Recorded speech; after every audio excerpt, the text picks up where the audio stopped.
You're listening to the Southern Outdoorsman Podcast. Make sure you like and subscribe to the podcast. You can check us out on Facebook, Instagram, and YouTube. And if you'd like to support the show, you can go to patreon.com/the Southern Outdoorsman. Now let's get to the episode. Presented by Hunting Exchange, a marketplace for serious hunters by serious hunters. All right, welcome everybody to the outro of the Southern Outdoorsman podcast. This week, before we actually dive into the main meat and potatoes of this outro, got a couple things we need to cover real quick. Number one is the Patreon giveaways. Now, if you're a Patreon member, you already know about this. You already know about the giveaways that we're doing every single month for you guys. But if you're listening to the podcast and you aren't joining our Patreon or haven't joined quite yet, you're just now probably hearing this. We partnered with different companies through our Patreon partnership program where they have partnered to do giveaways with us every single month to those Patreon members. This month, we've already kind of drawn our winners. I'm going to go over that in just a second, but I want to kind of highlight some of these companies that are part of this program. Number one being Backwoods Grind Coffee Company. Then we have JX3 Outdoors. We have Backwoods Mobile Gear, Out on a Limb Manufacturing, Cache River Leather, and Mobile Hunting Gear. We've got a couple other companies that we're going to confirm for October's giveaway, but for September, we've already drawn our winners. What we're doing, so with Backwoods Grind, they are giving away two $25 gift certificates for two different winners. One is Clay Harper. The other is Daniel Seaman.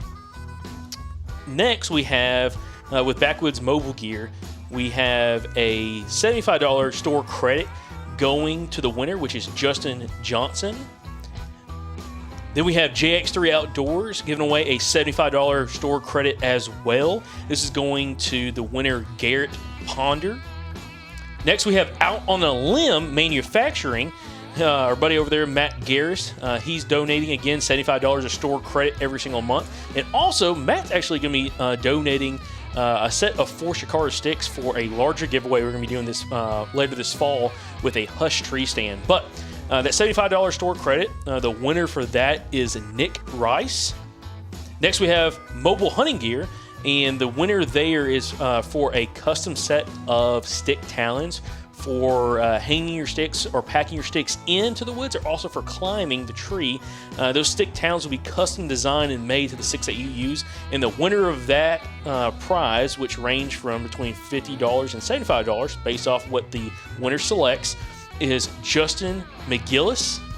And last but not least, we have Cache River Leather. And the winner here is actually going to win a custom-made leather rifle sling with their name stamped onto the sling. And that's from John Ball at Cache River Leather. And the winner is Julius Hoffman. We appreciate all the Patreon members for this month's giveaway and, of course, being a part of what we got going on over there. If you would like to join our Patreon, you can go and hit the show notes below in the podcast. Join the Patreon there, and you'll be entered to win our monthly giveaways. We are also looking at giving away some other gear this fall, which will be separate to this, which will be a Hunting Bee stand, a Lone Wolf Custom Gear 1.0 tree stand, and a Out on a Limb Hush stand. Now, all those were purchased, again, from us that we're going to be giving away. So, again, if you want to join our Patreon program, you can join and hit the link down below and join there. But without further ado, let's jump into this week's outro. I turned off his audio. So you didn't get any of that audio. You messed up, bro. No, we can hear you, I promise. Yeah. All right, folks, welcome to the outro.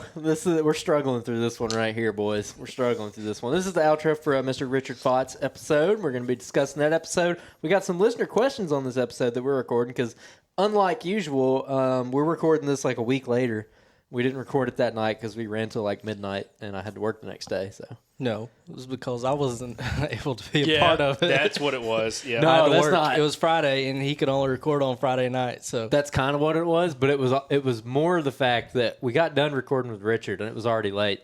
And then Jacob talked to him for another hour and a half. I'm like cleaning up. I'm like walking around the house. And he gets done talking to him. He's like, all right, you want to do this outro? It's like 11:45. I was like, no. No. Andrew just quit on me. Yep, Like, I quit. I quit on him. I was like, nope. I was like, dang, man. I figured you already had it recorded. No, I got to my house at like 5:30, left at about midnight. I was like, no, I'm going to bed, and then I'm going to work tomorrow. So, It's not like we're recording the podcast within 30 feet of his bed, so. oh, dude, I love it. I love recording here. Hey, it's give and take. I got to edit the dang thing, so I got an extra 4 to 5 hours of work on top of what we do here. Hey, real quick. So I get to stumble to the other room and go to bed when we're done, and I'm deliriously tired. So anyway, what? If you're listening right now, make sure you subscribe to the podcast. Oh yeah, man, we've been smack talking for 30 minutes before we turn this thing on. We're all like, yeah. So, anyways, appreciate everybody's been enjoying the podcast. Seems like the feedback's been really good from Richard.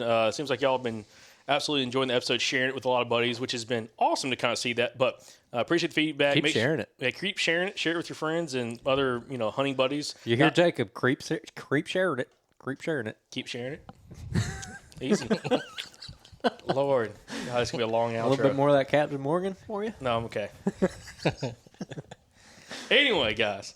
Hopefully our audio sound better this time. Hopefully, yeah. No nose whistling. No nose whistling. chewing hopefully, gum. chewing gum. Yeah. God, I'm Michael. like, hey, you want some gum? I got some gum. No, listen. There was listeners about to like. Look, that yeah. was a collective failure on all of our parts. Yeah, I listen. bear some blame. I didn't edit that one good. But y'all shouldn't be nose whistling. I mean, my goodness, clean out your nostrils. Hey, well, some of us, are a little sick. Sick, a little sick. Who's sick? I ain't sick. You get that Well, COVID? I was, yeah. I was see. working on COVID floor. I mean, Mine's just full of happens. excuses.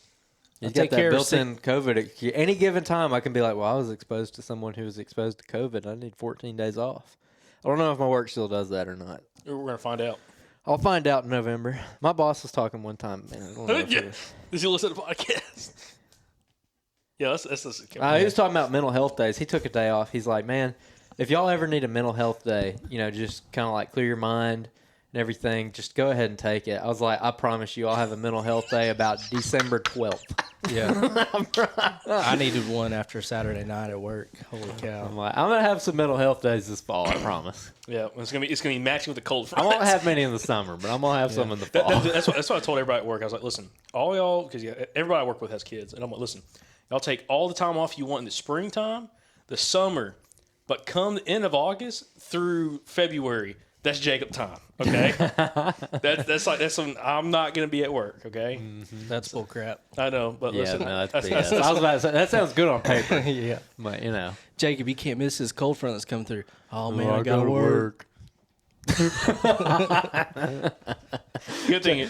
Jacob's so hit or miss with his job too. One week he's like, God, I want to quit so bad. And then the next week he's like, this last paycheck's pretty good. I kind of hope I don't have anybody from work that listens to this podcast. Whatever. All right, we're so far off in the weeds. All right, boys, Richard's episode. Michael. I'm gonna put it on Adrian. And Michael wasn't here for that, so Michael. He's Yeah, gonna, but I took some notes. I'm pretty fresh, guys. Yeah, he listened to it. Listen, I'm fired up. Michael's well rested. Woke up at a pretty good time this afternoon. 4 a.m. I mean, yeah, just to get ready for this AKA podcast. 4 p.m. Yeah. Because he's a night. He's a night shift guy. What a weirdo. Yep. What a wiener. What a wiener. All right, Hey, Jacob. no, listen, if you're a listener out there and you're a night shift guy, you know what? Ain't making fun of you, but we're making fun of old Yeah, Dilla. we're making fun of Michael. the Dilla. Yes. All right, Jacob, what'd you think of it? Go ahead, Jacob. You want to steal my No, thunder. I was gonna let it roll, just get real quiet, and you'd be like, Jacob, excellence. No, I really enjoyed it. Like I say, all episodes. If I don't enjoy it, dude, we don't drop the episode. So, That's true. We have scrapped quite a few that we recorded the whole thing, and then we're like, nope. it does not come. Yeah. It does not see the light of day if we don't like it. So, Yep. but no, I enjoyed this episode. It's always good to talk to Richard. I mean, I did the math. It's been 166 episodes since Richard's been on with us since the last time. So. It's a long So time. the last episode he came on, which by the way, if you're listening to the podcast, make sure you go back and listen. It's episode 118. Okay. So literally, we've done more episodes since the last time he was on, since the first time he came on. Okay, that made no sense. Okay, never Use mind. your words. I knew what you were trying to You know what say. I'm trying to say? I know what you're You trying get to an E say. for effort. Oh God. Well, anyway, yeah. I thought it made more sense in my head before I Drink tried you to explain. another. Yep. Anyway, but no, I enjoyed the episode. One thing I liked about Richard, especially in this episode, and if Forgot you- to tell you that captain's 100 proof. that's Sneaking up on you, No, bud? it's child's play. For somebody who drinks White Claws. He's like, well, I've had 1.5. I'm kind of buzzed. Just wait till the outro, the reviews. Oh, yeah. Hooked on Thank phonics. God we don't have many of them this week. Jesus. Okay. Anyway, back to the topic at hand. Yeah, Mike, what you think about it? Yeah. No. I was just. Well, I had a lot of thoughts about it. I don't know where y'all want to start, but My biggest thing, let me say this, my biggest thing that I got out of this episode, Mike, I'm going to turn it over to you, is the aspect that the last third of the podcast, when we transitioned to him going from river bottom hunting to hunting up in the Ozark Mountains and talking about how everything that I might be taking your fire, Michael. no, I think that's a really good place to start. It's not where I was going to start, but I think that was really good. But that's one reason I want to make sure everybody listens to the whole episode, because like the last third of the episode, that's when we're talking about the whole, him transition to the mountains and how he learned very quickly that everything he had been preaching in the past, that was like everything that he believed in, when he got up there was not relevant. Yeah. When he was telling guys in the past that, hey, you've got to do it this way, you got to hunt the feed trees and blah, blah, blah, like his style of doing it. Yeah. It didn't apply and did not work up in the mountains. He was failing at it. So he had to then realize what wasn't working, seek out people, through, podcasts, Facebook, just people that, were highly recommended in that kind of habitat, figure out what was helping them be successful, take some notes and then apply it. And then he started killing bucks, and he freaking killed 2 bucks like within a matter, I think it was a week or two in October. So Yeah. that's a huge takeaway that I learned from this So episode. I think that's something that we're slowly learning as we come along with these GPS studies, and then just talking to different guests. Especially, it really started really clicking, which I think we all probably knew to a certain extent before we had Bill Thompson on, but he was talking about all of the regional differences. And I think that that's something that, we try to put a blanket statement, on deer, like all deer do this, X, Y, or Z. And when somebody's talking in a different area, I'm like, well, that's not what I'm seeing, Yeah. And so we try to mimic what other people or guests are doing, but a lot of times it's not as productive in certain areas. And so Yeah. just like the feed tree thing, we've talked about it before up here, like feed trees, like what? We don't see that. Very, very rarely does that. But play then out. we went to South Georgia, and Oh, it's yeah. like, There it it's is. just like you're talking about, like, Yeah. the ground was tilled up. Just like it's supposed to be. just like it was supposed to be. And me and you talked the other day going over like regional stuff, and I don't want to sound like I'm calling out a past guest or anything, but when we're talking about Bill Vail and the wind rule and his thoughts on that, immediately after that episode, I do the GPS video that just dropped on Patreon, and me and you, Mike, were talking about that, and it was just like, no, that really doesn't happen down here. Right. It really doesn't. Yeah. I'm not saying that it doesn't happen where Bill is, Well, and that goes for but it doesn't happen down here. Well, and that goes for the hunting bee style too. Mm-hmm. Yeah, all of your yeah. wind-based bedding. It just doesn't. It does not It does happen not down here. happen. I'm willing to say that now. I'm willing to make that statement that, I really, really don't think it happens down Yeah. here. I struggle to find a single instance of where it looks like it's happening down here. Yeah. Through yeah. GPS studies. Well, yeah, but because that's the thing, man. That's the thing. You can go out in the woods and you can find a bed on a point and be like, "Yep, he's bedding here with this wind." You don't know. You don't know. Yeah. You have no idea. Yeah, you're just guessing. You're assuming. Yeah. Right. Well, a lot of times it's actually blowing right up into Right to up in his them. face. Yeah. So, Yeah. so okay, we are so off in the weeds and not relevant to the podcast. But Oh we're- yeah. so- Well, we can get into this. later. No. Let's get into it now, because we're going to talk about this, about Richard's episode throughout this whole episode. But this is an interesting topic, because if you're a Patreon member of the podcast, you've probably already seen the video that Andrew posted where he broke down on GPS studies these 3 specific bucks on a piece of property, and just went through pretty much a month and a half.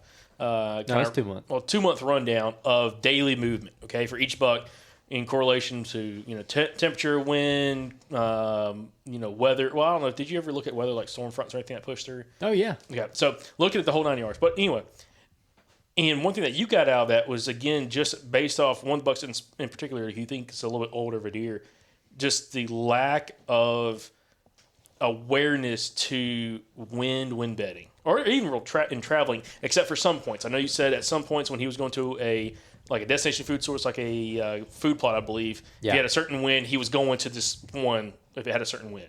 Yeah. So that's kind of what it seemed like. I have to look into it more to say absolutely for sure.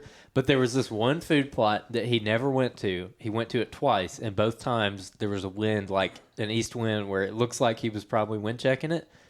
That's the only wind thing I got out of that. And that also, that's not just him, though. That applies to the last deer we did a GPS study with. Again, the last GPS video that went on Patreon before this one I dropped last week. I looked at him, too, for this whole thing. Absolutely no correlation with the wind whatsoever. Like, you can't even try. You can stretch things with data. There's like this thing called lying with data. And when you have data, like raw data, you can make it say whatever you want it to say, depending on how you break it up and how you analyze that data. So you have to be honest with yourself and honest with the data and not stretch it in the way that you want it to go, because you really can manipulate it to say whatever you want it to say. Dude, with that, I can't get it to say that they do anything with wind. I really can't. I mean, because you'll look at one day and it'll be like, oh, look, it looks like he's moving with the wind to his nose. And then the next day it's like, oh, well, it's kind of going to his hip now. Like his back, it's hitting him in the butt cheek. He's using a tailwind. And then the next day it's straight broadside.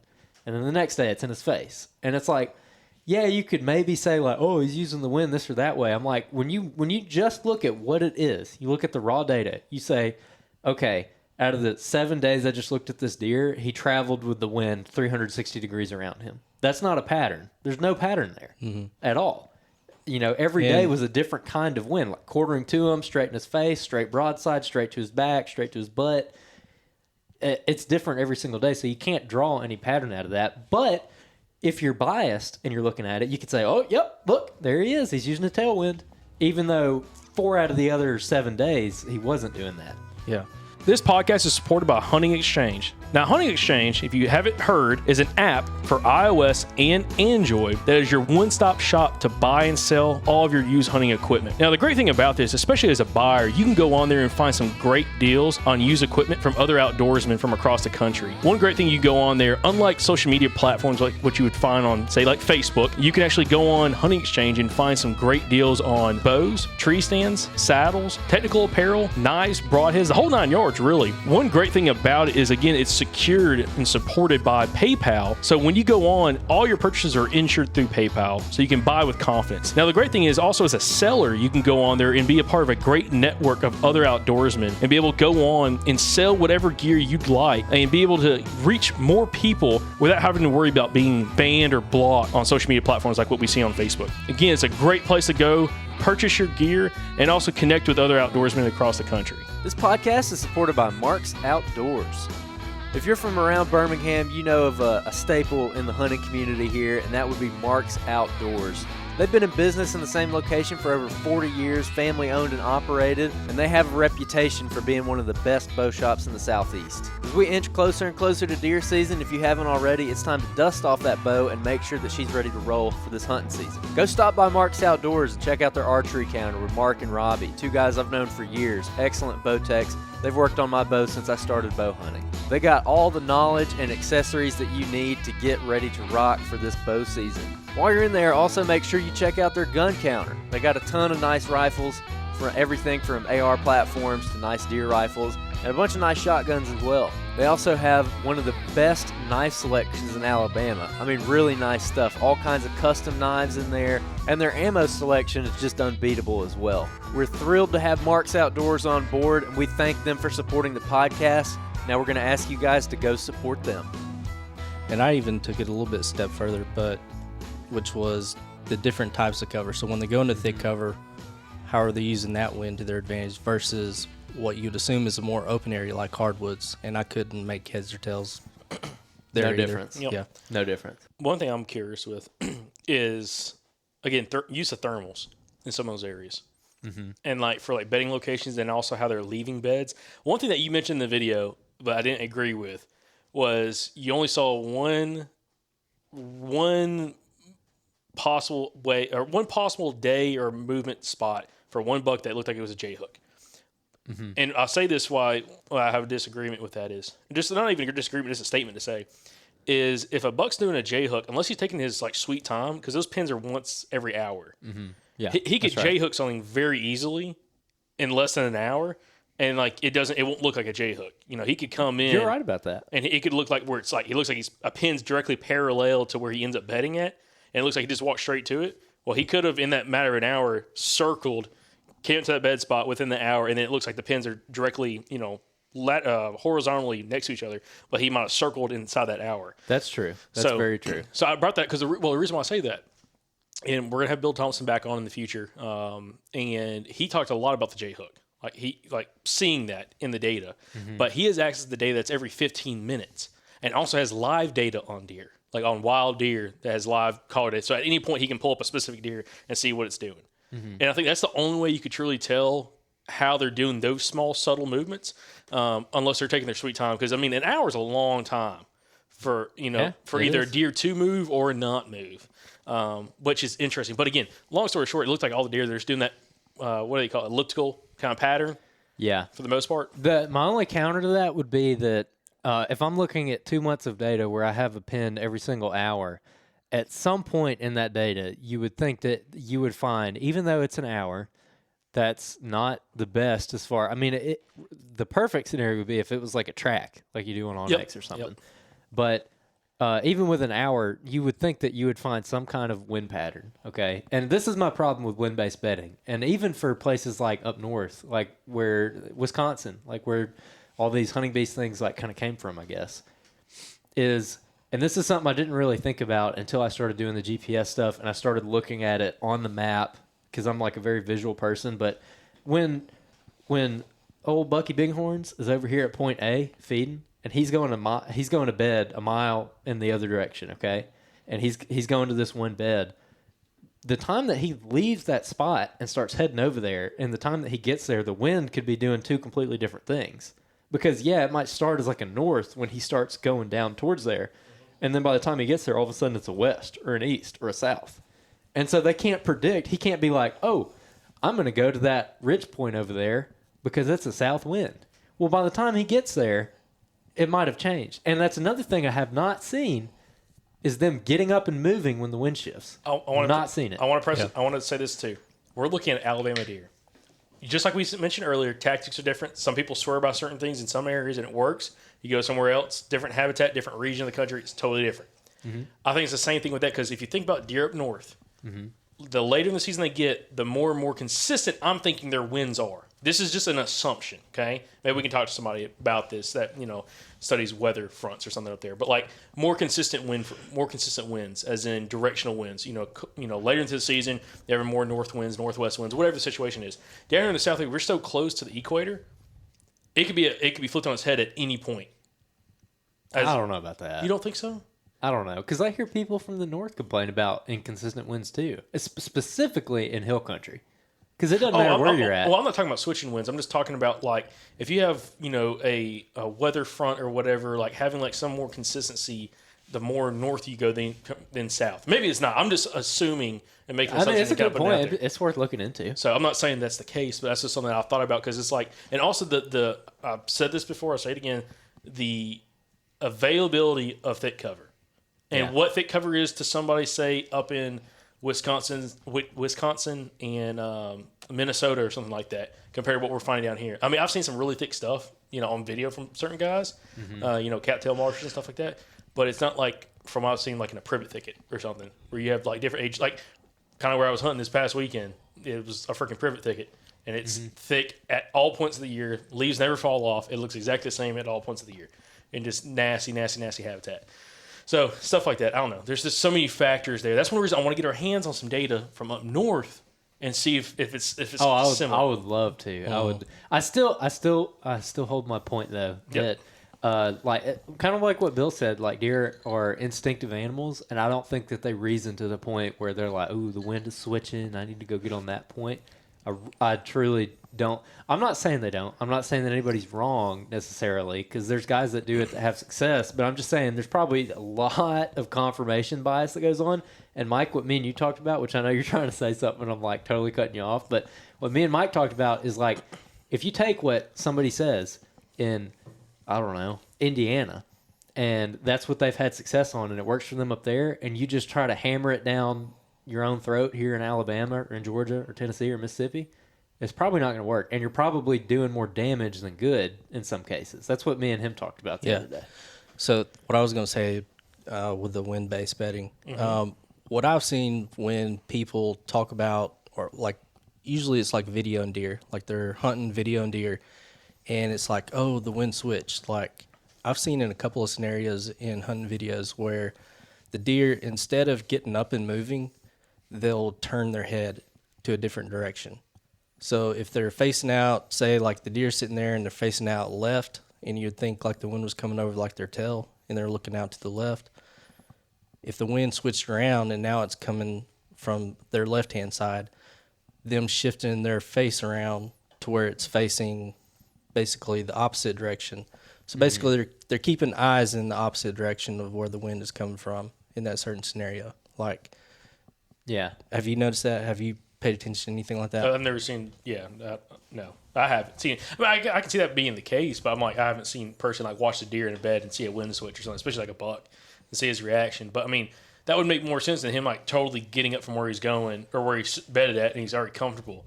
Yeah. To go in some place that's 50 yards from there, or whatever, on the other side of a point, and sitting back down because of the wind switch. I mean, to me, it makes more sense that he just get in his bed, shift around a little bit, and then lay back down and kind of have somewhat, if a wind advantage with the wind coming over his back, if that. And I mean, we have to think about too the deer's vision. I mean, the deer has a lot wider range.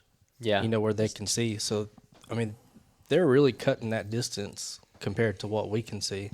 I mean, what's kind of our field of view like? Like 180, roughly for humans. Maybe. Like for peripheral, like out here, and then I think a deer is like. I don't think a deer. I know I've heard pronghorns like 270, like 270 degrees. So they only have like a 90-degree little point in the back they can't see. And deer's probably close to that, but pronghorn have a lot bigger eyes and they're even more so on the side of their head than a white-tailed deer is. So it's probably 200, 250 degrees. Yeah. Out to the peripheral, out to the side. That's interesting. But what I was going to bring it back with is the one thing that I have noticed that all of the big bug killers have in common is a lot of them are able to hunt a lot. And, Time in the field, baby, right buddy, here. this gets to one of these listener questions we just had come in. And Dr. Chamberlain really hit on that point. He's like, listen, he said, if you want to kill the deer, you got to put in the time. That's going to be your number one thing. Because I'd asked him that question. I said, us as deer hunters, what can we do? Yep. And that was his one thing. The more time you spend, the more you're going to get out of it. That's episode 276, Swamp GPS Study with Michael Chamberlain, Dr. Michael Chamberlain. And great episode. It goes right back into like when you're looking for something, you can find it, So it's like, have you ever played like the yellow car game where you see like a yellow car and, it's like a thing you play when you're driving down the road? Or like same thing with like a punch buggy when you see like a beetle bug or whatever going down the road, and you're like, punch buggy. When you're looking for them, you see them all the time, okay? When you're not looking for them, you feel like you never see them. When you bought that Tundra, where you're like, oh, I see Tundras everywhere now? No, but now I see the 1794 version, like the brown, like what I got. I see it all over the place now. I'm like, dang it, man. All these other dudes got my truck, son. I've never noticed it before until I bought it. But that's exactly what I'm talking about. That's exactly what I'm talking about.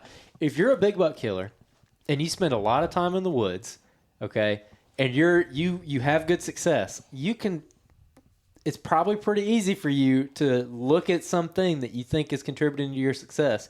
Like earlier, we were talking about someone who like really, really hunts the wind. I mean, the moon. I can't remember. Yeah. Okay. I'll talk about and he was like, and you said, yeah, he really believes in the moon. He only hunts when the moon is good. Well, if he only hunts when he thinks the moon is good, that's when he's going to kill his deer. So obviously he's going to be like, oh yeah, this is when the hunting's good. Well, if that's the only time you hunt, like your data set is so skewed towards that. And that's something Bill Thompson mentioned in his episode. Yeah. Keep going down there. That's a good rabbit hole. But that's what I'm talking about. Yeah. And then somebody like me comes along and they listen to that and I start trying to implement something like that and it doesn't work for me. I get to hunt Saturdays and Sundays. I don't get to hunt like 4 or 5 days a week, I can't like pick my schedule and go out whenever. And that's what I'm talking about, how sometimes I think those things can be to your detriment a little bit. And that's why the whole time in the woods aspect is the most important thing. Just going out there, spending time in the field, getting to hunt more, getting to learn your own stuff. Mm-hmm.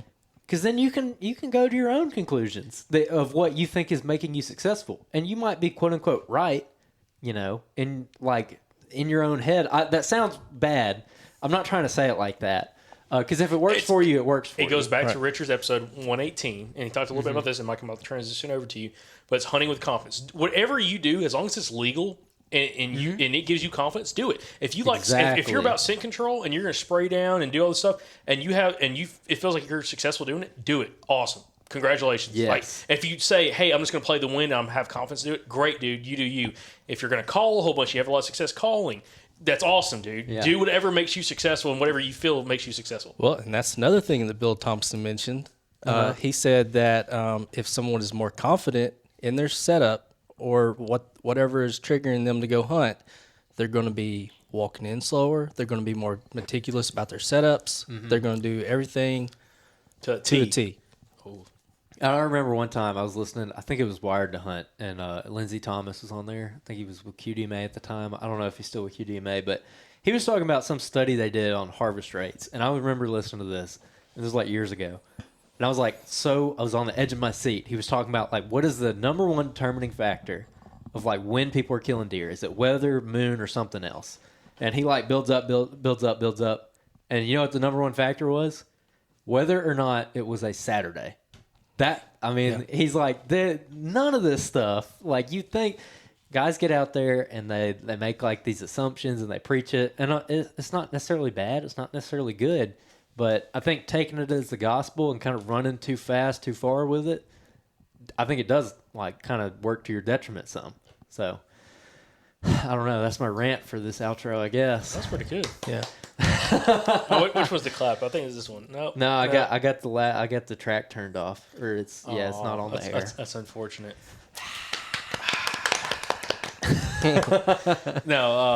But you're right. I don't want it to sound like I'm crapping all over everybody's tactics. Andrew's a little Debbie Downer. Listen, I'm like, nothing works. I still think there's different variables, like when all placed together, can significantly improve your odds. And you go through this one right now. It's like, it's just like the rut. If you didn't know the rut existed, if you were just out trying to kill an animal, and you didn't know, all of the things related to the rut, you would eventually come up on that, like, hey, this is a variable, and if I hunt at this time, it's going to increase my odds. And I think there's a lot of small things like that that, when put together in the right combination, can definitely improve your odds. But I don't think any one of us have come up with those right combinations quite yet. Yeah. And confidence is so huge, and this is great. This is a great subject for Richard, because Richard's whole thing is like hunting with confidence. Yeah, he's not hanging and hoping. Yeah, he's hanging and killing. These guys figure out what works for them, and they're like, you know what? If you're gonna like base everything off the moon, then that's your thing. Like, stick to it. If it works for you, whatever. Like some of these moon guys we talked to, if scent control is that, if scrapes is that. If it works for you, then it works for you. The problem is when you're at the point of maybe kind of early on where you're trying to figure stuff out. Yeah, and you don't know. And that's when, like, listening to these guys is good. But the thing is trying to figure out who, when it comes to the guests of the podcast, like, I like listening to all of them. I mean, that's one reason why, one of the hosts on the podcast. But I like listening to all of them. But I truly, when I'm interviewing somebody, I want to know the nitty gritty of what makes them successful.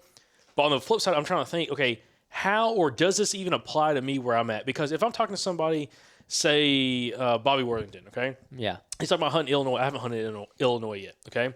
So he's talking about all these different things out there I can't relate with because I just haven't hunted that before. I'm like, okay, that's cool, but that's not going to help me maybe necessarily the way I'm approaching Alabama, okay? Yeah. Or Tennessee or whatever other state I'm hunting in. So it's like it's being very not selective. I mean, please, y'all listen to every single episode and share it with all your buddies. Really appreciate that.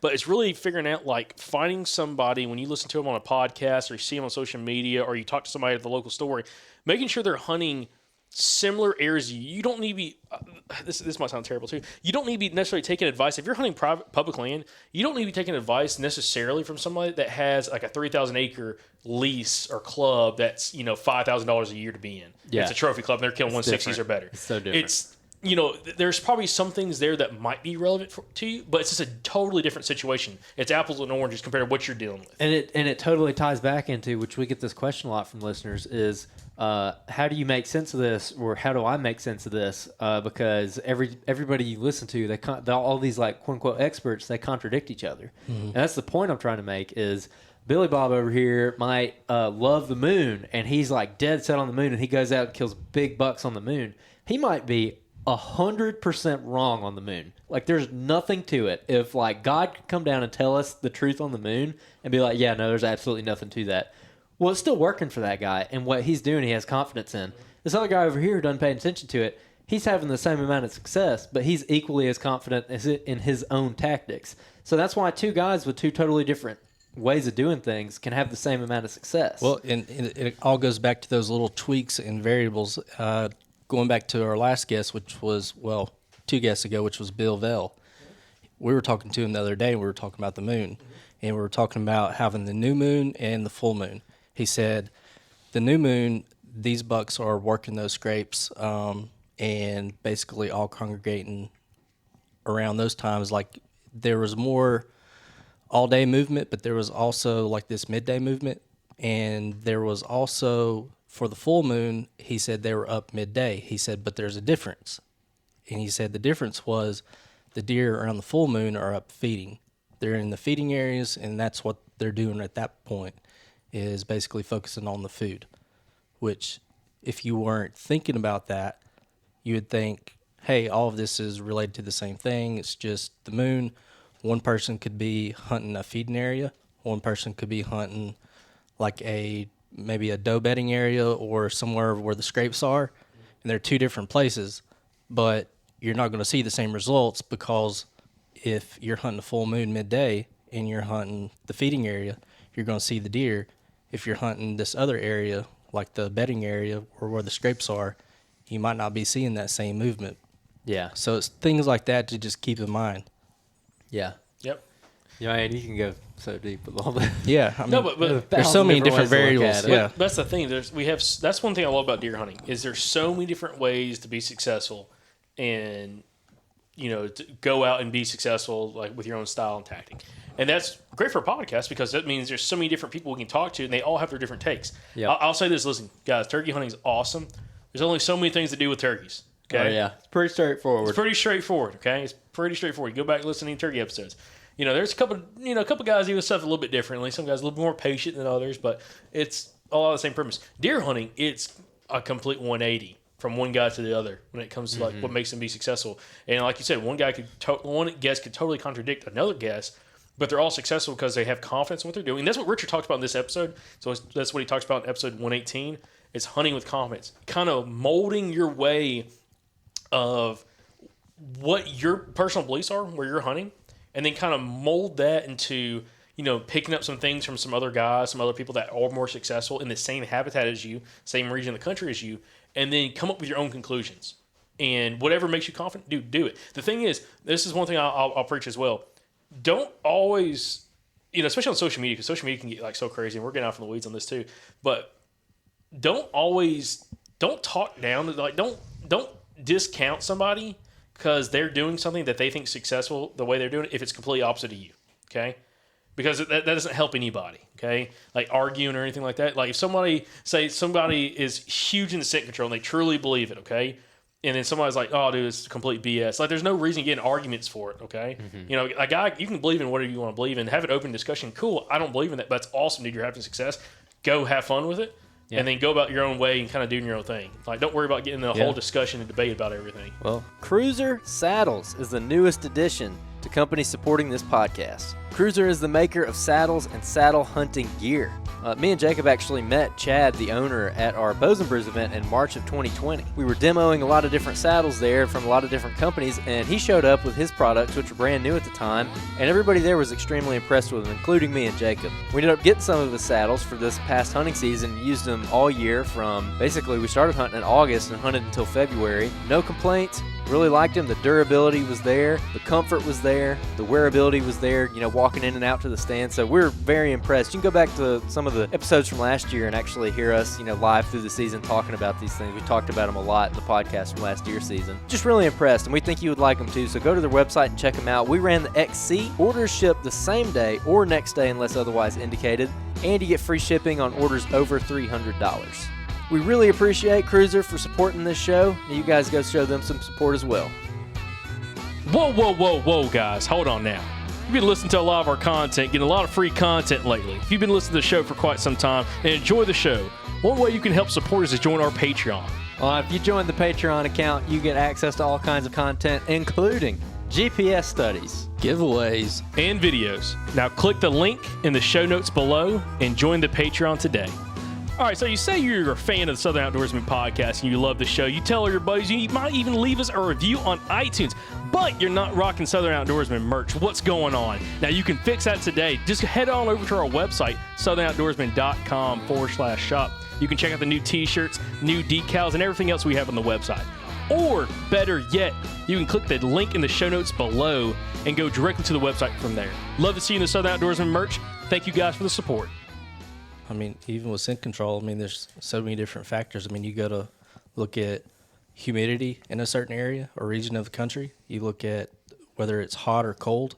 There's a lot of different things like that that could affect how a deer is able to smell you more or less, depending on the area. Well, I just use that for this assumption. Yeah. On something more common, a climber guy versus a guy that's using a hang on or saddle. You see that all the time. Oh man, you're hunting trees instead of hunting regional deer. I know it's you got pines down here, and you got these squirrely looking trees that in the Midwest. Yeah, I was thinking that when I was scouting on Saturday, man. I was walking through there. I was like, I could use a climber so easy in here. But that's what I'm trying to get at. It's like there's no reason in trying to debate somebody going if someone's what I'm trying to get at.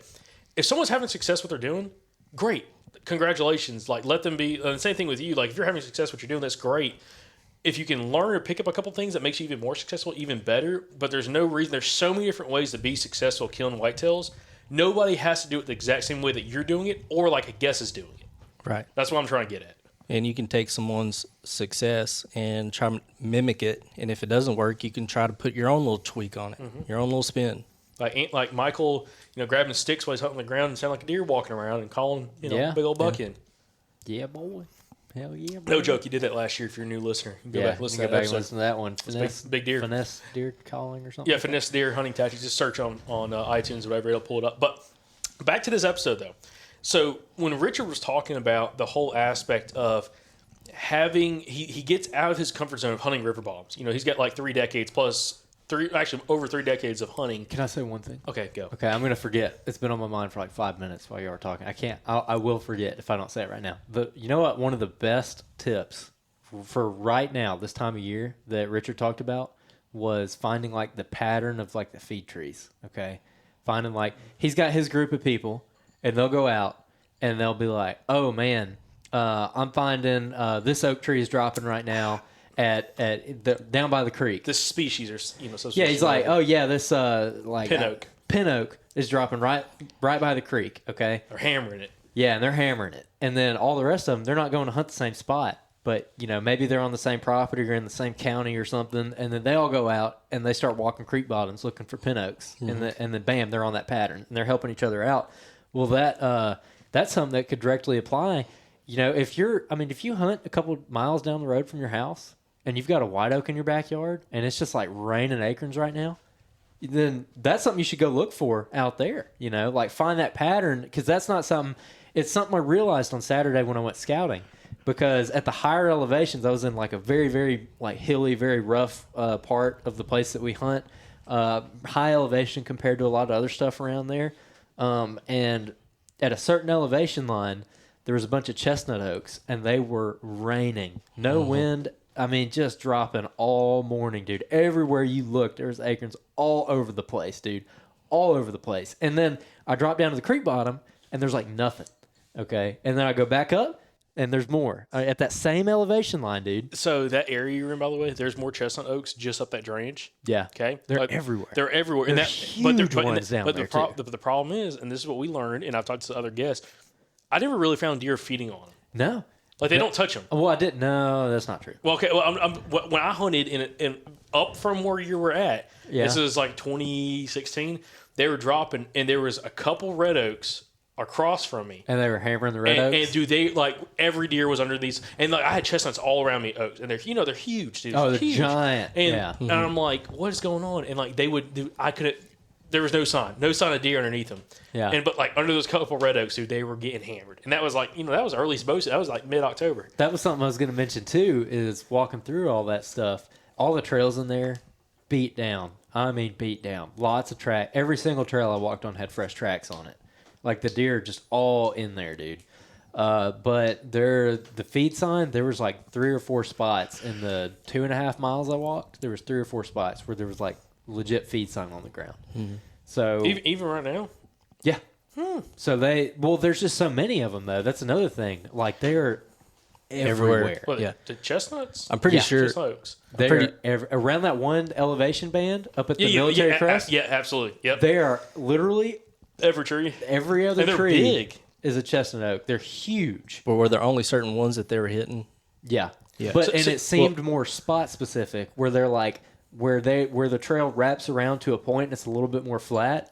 That's where they were feeding. And I got a spot- Even I though gotta there show was you. acorns all along the think- trail that they walked on, they go out to that flat spot and that's where they feed. Oh Yeah. man, I gotta show They you. just the walk spot. right past a bunch of that stuff on the ground. Yeah. Well, I think the other day when I was scouting, I need to do better, and I said I was going to do better, but I really still haven't done a whole lot better. But learning my Trees? species, Okay. yeah, because I mean they looked very very similar to mountain oaks, which is what I knew of because I had a big mountain oak behind my house. Yeah. and they're huge. But I thought the chestnuts, maybe it's a different species of the chestnut, but I thought it had like a hairy top. You know what I'm talking about? Like a very Oh, like the cap? like a sawtooth. yeah, the cap. No, it's like more like a sawtooth. Like a sawtooth. Well, there's 2 different ones in there that has the I'll show- hairy top. There probably What is. is a water chestnut? Is it the same thing or different? Ooh, I don't know. Dude, we're about to get so much hate mail because we don't even know our trees. I know it's a swamp chestnut oak. I don't Maybe know if the it's- swamp maybe it's chestnut. swamp. I don't know if the I swamp don't know. chestnut is the same thing as like the chestnuts I was finding like up high on the hills. We need to get Jonathan on here. It might be. Hold on. it's I cool. should know this. I went to Auburn. So what are these? Hold on. There you go. What are those? Now, those look like sawtooth for sure. Yeah, that's exactly what they are. They're at our family farm. Raining, and the deer were hammering them. Yeah. It's funny because I've seen it both ways. I've seen them where they hammer them in Georgia on that dove field. That's what was planted along the edge of the dove field with sawtooth oaks, and they hammered them. I've been in other places where they don't touch them. Yeah. So do the chestnut oaks? Do the leaves look kind of It's a white oak, right? similar to like the sawtooth? Like as far as like the outer edge of the leaves? Like is it a whole bunch of little smaller? I'm about to search it for you. Watch this. So you're talking about the serrations on the edge Yeah. of the leaf? Kind of. It's more of like a big lobe. Like the whole leaf is one big lobe. It's not like a normal oak where you have multiple lobes. But it's coming not off. smooth No, look. all the way No, it's around, That's- right? That's exactly what Okay, it looks like. yeah, that's what Like, it was. let me see. Yeah. Yeah, so that's So chestnut. one thing I noticed about those two is the actual acorns. A lot of them were Acorns. yellow. A lot of them were yellow and even brown, like half brown and half yellow. Are you Compared talking to the about- white oaks that were dropping, they were green. The ones I saw were So green. that's were dropping. exactly what I was seeing too. A lot of the acorns I was finding on the ground were yellow and green, and there was a very few black or brown ones. No white oaks I found were dropping. I found a water oak that was dropping down in the bottom. One big lone water oak, and that's what my cell camera's on. There's a creek crossing. I mean, as heavy of a creek crossing as I've ever found on this property. 3 deer crossing it. Yeah, there's 2 does on it. Pretty much. Hey, I've gotten pictures. I've gotten deer coming through twice in daylight every day since Saturday there, which is 3 days. So that's not that great. But anyway, now that I say that out loud. But that water oak is dropping, and they're hammering it. There's heavy feed sign under that water oak. That's the only oak I found that was dropping in the bottom. Everything else was a chestnut oak up on the military crest, and they were kind of eating it. Nothing impressive. But they're so loud when they're dropping, bro. When you're hunting around Dude, chestnuts, it sounds like it. You ever watch Finding Bigfoot where they're doing little tree knocks? That's what it sounds like, man. It sounds like tree knocks. That's what they're hearing, man. They're hearing those giant freaking chestnut oak acres falling out of the trees. They're like, oh, there he was. If they hit like a rock below, dude, it's so loud. It's so loud, dude. I'm telling you. Did you ever watch that show? They bring like a Louisville slugger out and they just like smack a tree. They're like, we're doing wood knocks. We're communicating with Sasquatch. That's what it said. I'm like, man, you're hearing freaking acres dropping. Anyways. But yeah, that's one thing I got out of that episode. It's very timely right now. If you're hunting in Georgia or Tennessee or Kentucky or pretty much everywhere in the world that's open except Alabama, apparently. Tennessee, dude. Yeah, I said I'm moving. Yeah, Michael said I'm that moving. hurt. Oh, He's man. like, I'm moving. We're hunting. Well, man, everybody's Go like, PRN, bro. I just, Get your little van, live down by the river like everybody else was saying in the comment. I told you. Listen, I am going to be living out of a vehicle next year. I'll probably be doing it by the end of this year. Right. I promise. I thought Michael was gonna be my roommate next year. I guess not, bro. No, he's gonna live like a hobo. Yep. I'm going to be Deer killing. hunting hobo. I'm going to be killing bucks in every state. You just wait. Whoa. Yeah, All right. boy. Man, the OnlyFans is really taking off for you, dude. Hey, man, I'm telling you. We ain't talked about the OnlyFans account in a while. Listen, yeah. Big I'm a buck nurse. bangers. I'm a nurse. I can go and travel. Yeah, dude, traveling nurse, man. Yeah, but then don't you have to work like 70 hours a week when you travel? Yeah, but you only got to do it for so long before you're like stacked. Yeah, and then just take a month or two Oh, off. I see what you're saying. Oh, so we're going to Iowa, right? We're leaving I'm Andrew behind. going everywhere. Where are you going? I'm going to hit them all up. Michael's like, Iowa. I'm just going to live on the road during hunting season. hit all the Y'all wait. Midwest Next states. year, I'm going to live on the road. Man, how are and we I'm gonna hunt every going to state do a podcast, bro? Very carefully. via telephone. Oh, man, Or WebEx. yeah, it's I'll going to do be terrible. We WebEx. can't make So fun we of pay that $15 a month to WebEx for. Yeah. All right, back to this episode, though. So, okay, great. That's a good tip right there. If Great you're deer point. hunting right now, that's a good freaking tip, man. I'll tell you what. Because I was thinking Saturday when I was going through and scouting, I was like, how would I be setting up right now if I was hunting? How would I go in here? Like, what is the pattern? Where would I put my tree stand? So it was a really good experience because I feel like in past years I've done a lot of summer scouting where I scouted and then like a month or two before the season I stop and I'm like, oh, I need to let the pressure off. Now I'm like, I need to go in there and find that most recent sign, stay on them. Yeah, Michael, You just stole it from me. You just stole it from me. So that was one of my notes. And actually, there's two of them, but it ties into the same thing. One thing he mentioned in the podcast was hunting where you scouted months before. Yep. Like, what kind of sense does that make? A week before. He said, what did he say? He's like, Saturday. Yeah, he's like, you're trying to hunt a place that you found last Saturday. It's no good anymore. Right. I'm like, that's right. Yeah. That's right. Gosh, dude, I could ramble on this so much. I forgot how much of an impact his first episode that me and Jacob did with him had on us. Episode Jacob, 118. Literally, you can go back and listen. Like back in the day, this sound quality's gonna be horrible. We're gonna be awkward. It's embarrassing. Okay, we gotten so much better since then. Oh, But you're talking about the 10% episode. Jacob takes Richard's tactics and immediately starts like just laying them down. Starts knocking some deer down. And I'm struggling that year. And Jacob is just reaming me on every episode. And I remember I got aggravated. I'm like, dude, I can't. Jacob's like, why aren't you confident, bro? I can't go out and kill some more deer. I'm like, dude, I can't just pull it out of my butt. That's like, exactly I don't what he have said. any confidence. That's exactly what he said on one I episode. can't just create it. I need to like go out and do something. Yep. But that episode changed the way that we looked at sign, changed the way that we looked at setups, and it made a big difference in the last 2 years. Yeah. I mean, it really, really did. And that's something I know I've talked about in the past, but you hear a lot of people talk about postseason scouting. I'm just shaking my head at y'all.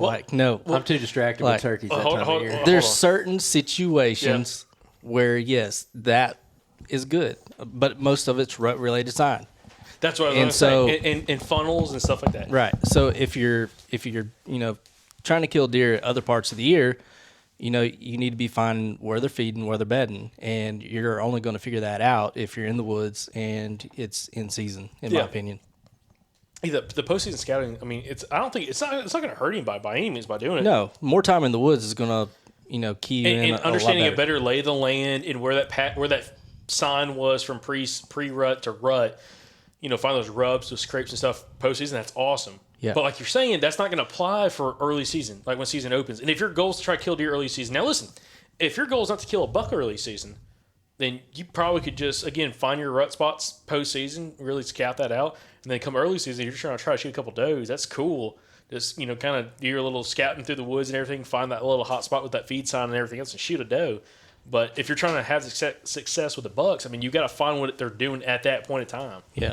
And back to something else we've talked about before. When you find your early season rubs, like your ones when the velvet comes off, make sure you mark those and just label them. That way you can go in, where the deer are typically at during the early season. Then you can go in after like late season where you're finding sheds.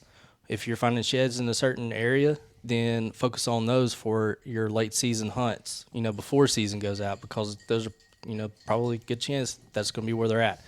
Also, like if you're scouting and you're finding a whole bunch of hair in the bed, like once they start shedding, think about those times of the years, like, what those areas look like. So, Yeah, right now they're shedding summer coats, by the way. Yeah, my doe, she looked, one side of her, she looked really good. The other side, I'm like, oh, you still got some summer coat, girl. She look all mangy. Yeah. No, she wasn't that bad, but she had like the real long summer hairs, and she had the shorter winter coat kind of underneath it. Yeah, when they start shedding, like in the early spring, there will be just tons and tons of hair like that comes off of them because it's so Good time to thick. find beds. Yeah. I never find beds that time of year because I never go look. Because I'm burned out on deer hunting. Especially these last couple of years, we start hunting in August and we end in February. I'm like, okay, rabbits and turkeys. Well, I've had enough of deer. Guess what? We're going to change that this year. Wait, what are we changing? I don't know. I just gave him fist bump. I don't know what we're what are fist you talking bumping about, but We're not getting burnt out after deer. After deer season. Why? We're working on something. oh, okay, yeah. What yeah. are we working on? Something for the podcast listeners. Yeah. Andrew, we've talked about this, and now he's acting dumb. You know how awkward You want to go ahead this and is? drop it? You want to go ahead and drop that bomb? Well, yeah, if you want to take it away. Andrew might have to edit this What the part hell out. are we talking about? We're talking about We're not keeping some deer content we're going not- for the deer fanatics, the ones who aren't as interested in turkey and like Michael Pike. yeah, like me. Okay. So we're gonna keep deer hunting content 365 Wow. days a year. You just led into that so bad. I didn't know what you were talking about. Andrew, he can't track, man. No. Man, he get lost, and you take his phone away. He Lost get in the lost. still corn gotta- maze. He get lost in his front yard, Yeah. bro. We still got to hammer out some details. Man, I went but- scouting a couple months ago, and I tried to walk through a cornfield. I'm not from ag country. I've never tried to walk through a cornfield, like standing green corn. Big mistake. That was not fun. Had it been sprayed, or was there vines growing up in all No, of there it? wasn't any vines. It was just green corn, but like it was just miserable walking through that Yeah. stuff. They got spider webs all That's where all between those them. horror movies, go around. Dude, you're just walking forever. I've been walking for like. Something snatched. Dude, I don't even know how long. I've been just like pushing my way down this row of corn. I'm like, man, I'm probably almost to the back, and I look, and I'm like a quarter of the way to where I thought it was. I was like, oh my gosh. Yeah, it sucks. It's like that scene, like where you have like somebody out in the middle, and then all of a sudden you don't even see what's coming through the corn, but you just see the corn just like. Dude, I don't play with that, bro. Jacob's like, no, corn is Uh, scary. Dude, hey, this on that topic, bro. You ever OG Jurassic Parks with Jurassic Park. Jurassic Park, Drinking another. Jurassic Park. No, Velociraptors, bro. Come to the ground. I'm good. Yeah, I was in third grade when the first one dropped. I think. I think it was in Remember that scene '93. with the Velociraptors sneaking around with the kids in the little kitchen thing. That used to scare me so bad.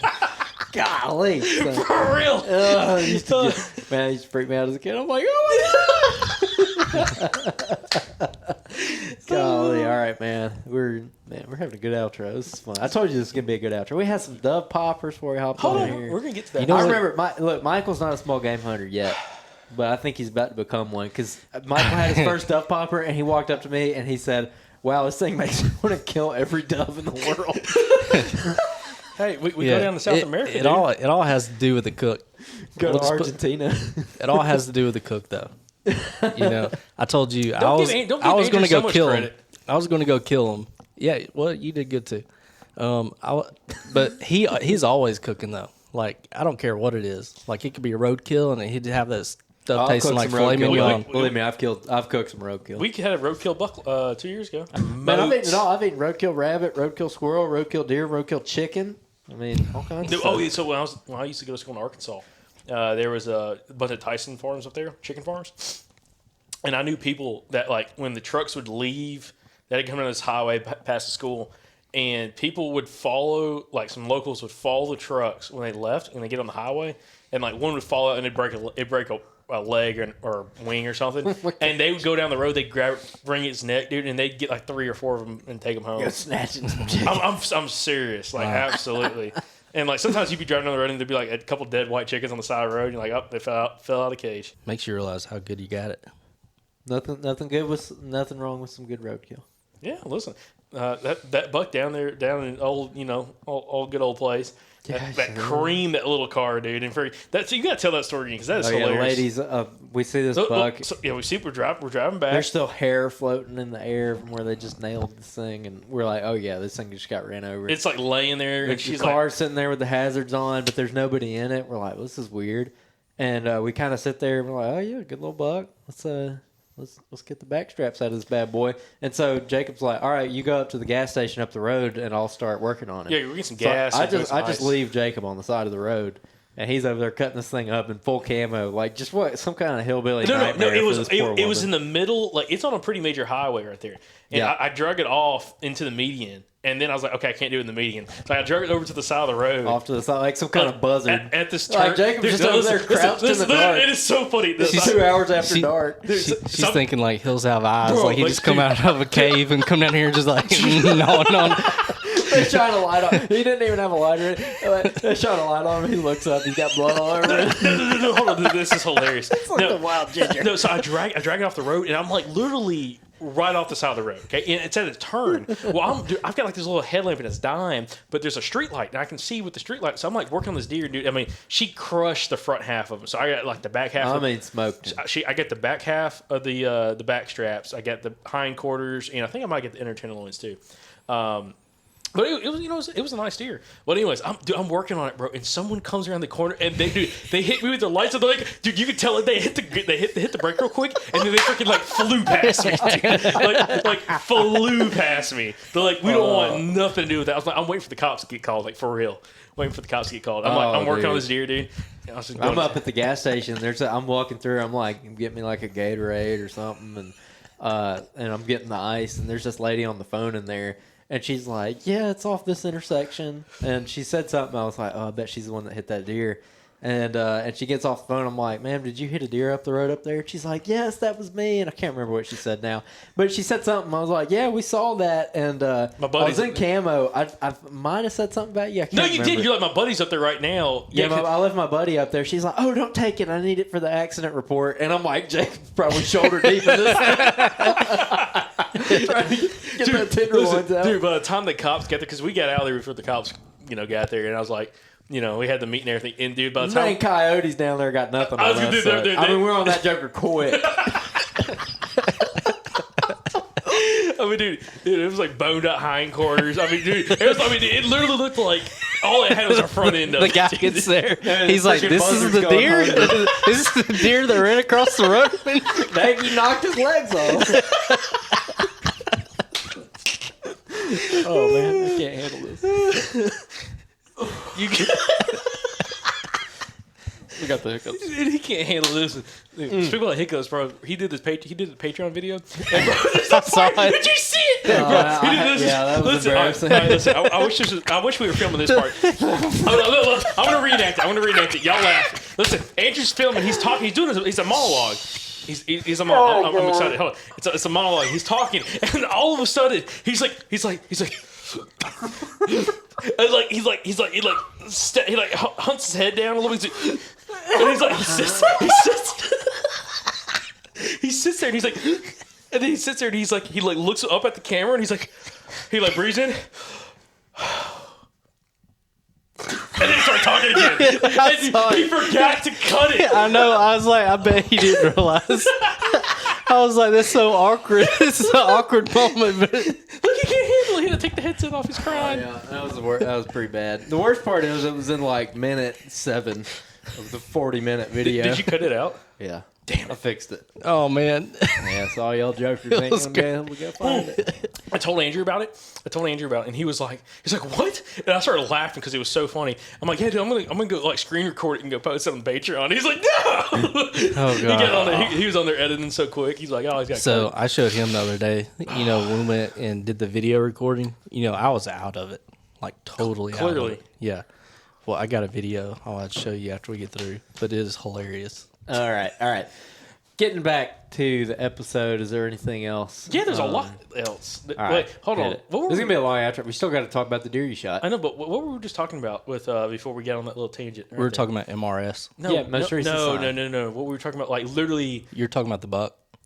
Oh yeah, the roadkill. Talking about roadkill. We can move on from there. No, it was a good time. It was a good time. It was a good old time. So here's another thing that I found Might keep us on track. interesting was him talking about how much he was calling. Oh, that's a whole nother episode, man.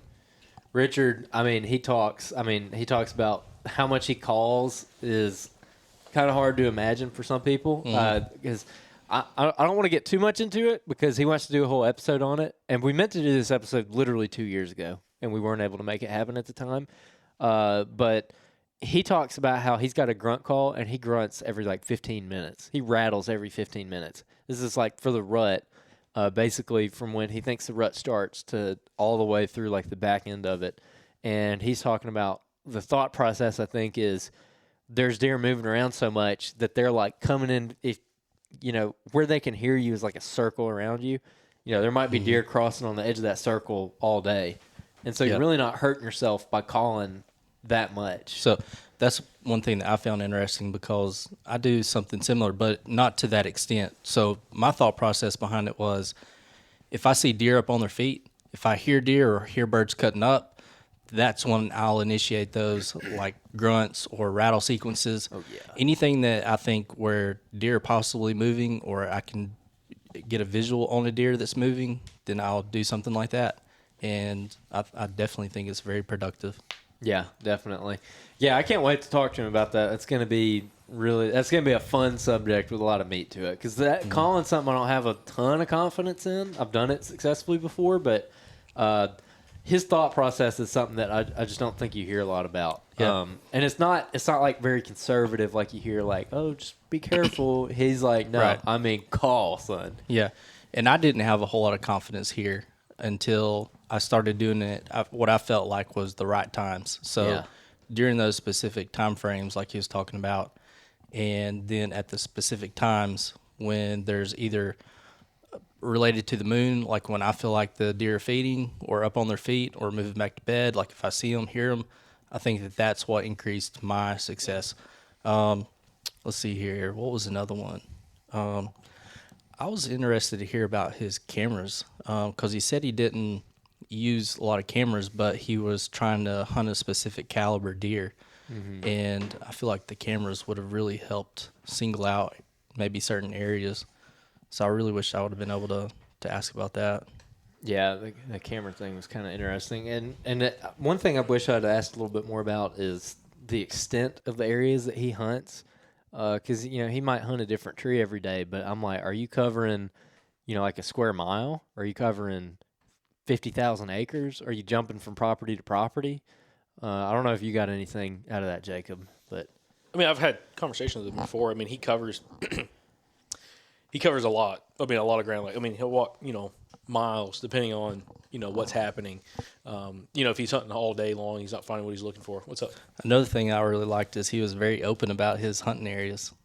That remind you of somebody? Name dropping. He said he didn't care. He said because basically, people are going to go and hunt. They might go and hunt it, but it's not like they're in it for the long haul. Yeah. So. Yeah, when you think about it at the end of the day, I don't know. We're not we haven't had people follow us around to that extent yet, I guess. But at the end of the day, when I think about it, I'm like, is somebody else hunting in the same spot as me? Is that what's keeping me from killing the buck? Or is it something that I'm doing? Yeah. Let's be honest with ourselves, And that was one thing I kept thinking about when you were talking about weekends versus weekdays. He talked about hunting a lot during the week, starting on a Sunday afternoon and then going through a Thursday or something like that. I really would like to know, even if I wouldn't like to hunt certain areas, like on the weekend, I would at least like to know, hey, is there consistently people in this area parked in this spot? Interesting. That's one thing I feel like is like a hindrance to not being able to hunt on the weekend.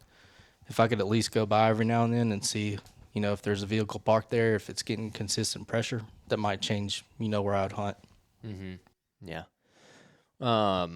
Anything else with the episode? I think I hit all the ones for me. Jacob?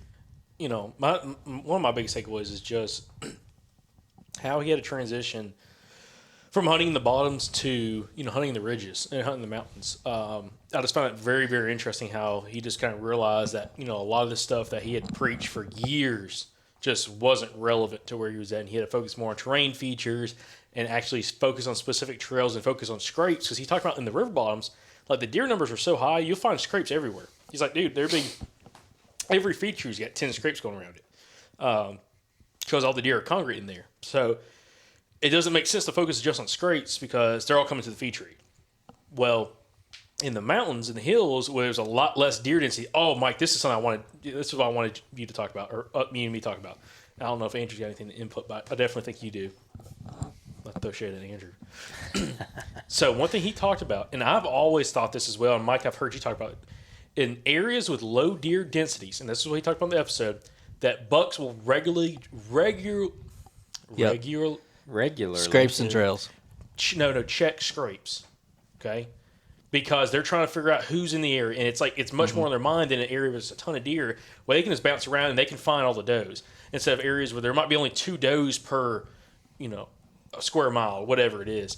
They have to be more specific on laying those scrapes down and checking those to figure out who's in the area, and also competition. And I know you've hunted areas with low deer densities, and you thought that was the case, right? Yeah, that's what I did. And we brought it up in Troy Pottinger's episode, and I asked him, and he kind of thought the same thing. So I'm going to look at the episode number to plug it. So basically, in those lower deer density areas, the deer use those a lot more to communicate, because they, have to travel maybe further distances to find, doe groups or other bucks, those kind of things. So when you have like deer just stacked in real tight, the deer don't have to go very far to communicate. I mean, they're just all in the same general area. Yeah. But with lower deer density, they have to travel and communicate somehow. Yeah, so Troy Pottinger's episode's 262, Becoming a Hybrid Hunter with Troy Pottinger. It's the second time we've had him on. Yeah, that was a good one too. But the first time that we had him on was the previous year. I think it was episode 175. And it's Scrape Hunting Masterclass, I believe, or something like that, with Troy Pottinger. But yeah, that's something I found very interesting, is that areas with low deer densities, how potentially, and this is something that I want to talk to Bill Thompson about too with the GPS studies, is how often, because Bill's a big scrape hunter. He talked about that previously. We're going to have him on the podcast. We're going to talk a little bit more about it. But in areas with low deer densities, God, I'm dying here. Areas with low deer densities, you got to cut all that, Andrew. Okay, a little. Areas with low deer densities, how much more bucks are likely to check scrapes during daylight hours? Okay, or just be on their feet. Is it a higher percentage at the time, or is it just seen that way because of whatever circumstances? It'd be interesting to kind of see that data and see what's there. But clearly that was something that helped Richard, be successful, was finding the scrapes that those bucks were hitting, going in there, calling, bringing them up, and putting an arrow through them. Yeah. I wondered too, when the scrapes thing that he was talking about, I wondered if the reason he had better luck with scrapes in hill country, and I'm trying to figure out how to say this right where it doesn't sound like it doesn't make any sense. In hill country, those scrapes are basically in more specific locations. Like deer are funneled more in hill country, and they have to work through, especially in a place where he's at, where it's pretty rough terrain. They have to walk through more specific areas, whereas in flatland, they can kind of just go wherever. So they're not necessarily concentrated into one spot by any terrain feature. So when you get into that hill country, there could be better daylight activity on that scrape, low deer density or not, just because they have to walk through there more. Because I've talked about it a bunch of times. That really good community scrape I had a camera on, that was a very high deer density, one of the highest deer densities in Alabama. Compared to the rest of the state, was that area, and I mean constant daylight movement there, just because I think of where it was, terrain wise. That's a good point. So I almost wonder if that's what it is. Location. Because I found it very interesting that he had such little luck with scrapes and flatland, and that is something that when he said it, I'm like, you know what? Most people I do talk to in flatland, very few of them are like, I'll tell you what, scrapes are it. That's true. Compared to hill country, scrapes are a lot more meaningful in hill country, it sounds like. So, and maybe that's not even due to the scrapes. I mean, Yeah, if you that's think what I'm about it. saying. I mean, it may just be due to the terrain, and the scrapes just happen to be there. I mean, but either way, it doesn't matter. yeah, maybe the scrapes just play a bigger part because, the deer actually forced past that one scrape. It could be more of a terrain feature thing, and the scrape just happens to be there. That's what I was saying. Yeah. Yeah, okay, yeah. So, I don't know. Pretty interesting. well, That's why I like hill country, man. Flatland's intimidating to me. Well, that's interesting because we're talking about this now because potentially, if everything goes right with some recording, next guest we have coming on, we're going to talk a lot about scrapes and primary scrapes and understanding looking branches and understanding how to really tap into that to have a lot of success on your own property, whether it's public or private land. So very excited about that. Hopefully, as long as we don't have any audio issues, we're trying to work on that right now. Plus, we were supposed to record tonight, but we're going to push off a couple days and come back to it. So yeah, I'm trying to think. Was there anything else about Richard's episode? Oh, one other thing that Richard talked about. There's a lot of good takeaways from this episode. It's hunting with a group of guys. Yeah. That everybody has their back. Yep. Because you learn so much more. And it's all about man days. And Andrew, maybe in just a second you can explain what man days are. But when you have 3, 4, 5, 6 guys that are all on the same page, all have each other's backs, you're in a group. Hey, listen, if it's in the group, it stays in the group. Just not openly necessarily sharing outside details. Like you're just like, hey, we're all trying to help each other be successful and find out what's going on. You learn it so much more in that amount of man days than what you would find by yourself solo hunting. Yeah. Instead of being like the whole kind of loner. So, Andrew, what's a man day? A man day just is like if you go hunt, that's one man day. If you and 3 buddies go hunt, that's 3 man days For one day. So if we all go hunt this Saturday together, that's 3 man days on wherever we're at. And you're right about that too. And it could be just having a network as well. It doesn't have to be that specific because I told y'all I'm planning on hunting the opener this Friday in one of the zones of Alabama that opens this Friday. And the place I'm going to hunt, we actually did a listener success story from that place last year. Derek? Yeah. And so I messaged him, and I'm not asking for anything specific. Like I don't hunt with him, so I'm not going to sit here and be like, hey, have you seen anything around this spot? I'm not going to ask him anything that specific. That'd be like pretty disrespectful, I think. But I could go. I texted him today. I was like, hey, what are you seeing with the mass crop this year? I mean, is it pretty heavy? Is there a lot of acorns on the ground? Where are you seeing them? Are they high or low? No, that's very specific information. I mean, very non-specific information, I would say, location-wise. So it's not like I'm asking him for a specific spot or anything, but I'm asking him just a general piece of information that could help me. And he was kind enough to tell me, he's like, yeah, I'm seeing them kind of high this year. So that's a big help for me going in this Friday when I have one afternoon. I'll probably go in at like 1 o'clock, and I've got one afternoon to go in there and see if I can make something happen. Well, now I can hopefully start on the right foot just because I connected with that guy, and it's finding that pattern like we mentioned earlier. Yeah. So last year, I mean, we basically did that, all 3 of us. And, I mean, we found it very successful. I mean, how many deer did we take off of that one piece of property? 4. I killed 2. You killed 1. You killed 1. Yeah, all bucks. Yep. Yeah, I put Jacob on his, so I really killed 3.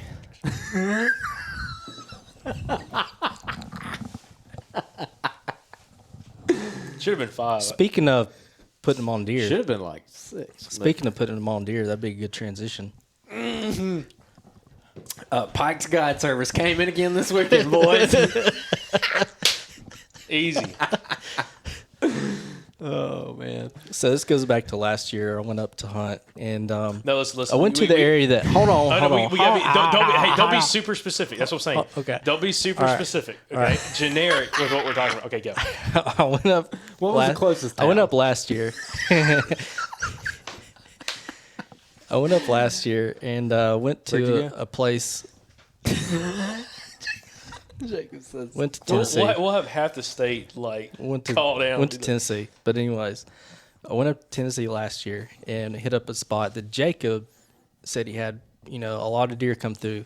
Well, I really didn't see I saw a few deer. You saw more than I did. I saw a few deer, He but gar- it wasn't. he gar-holed It wasn't like he was talking about though. Like he was selling it like y'all sold me on Wyoming.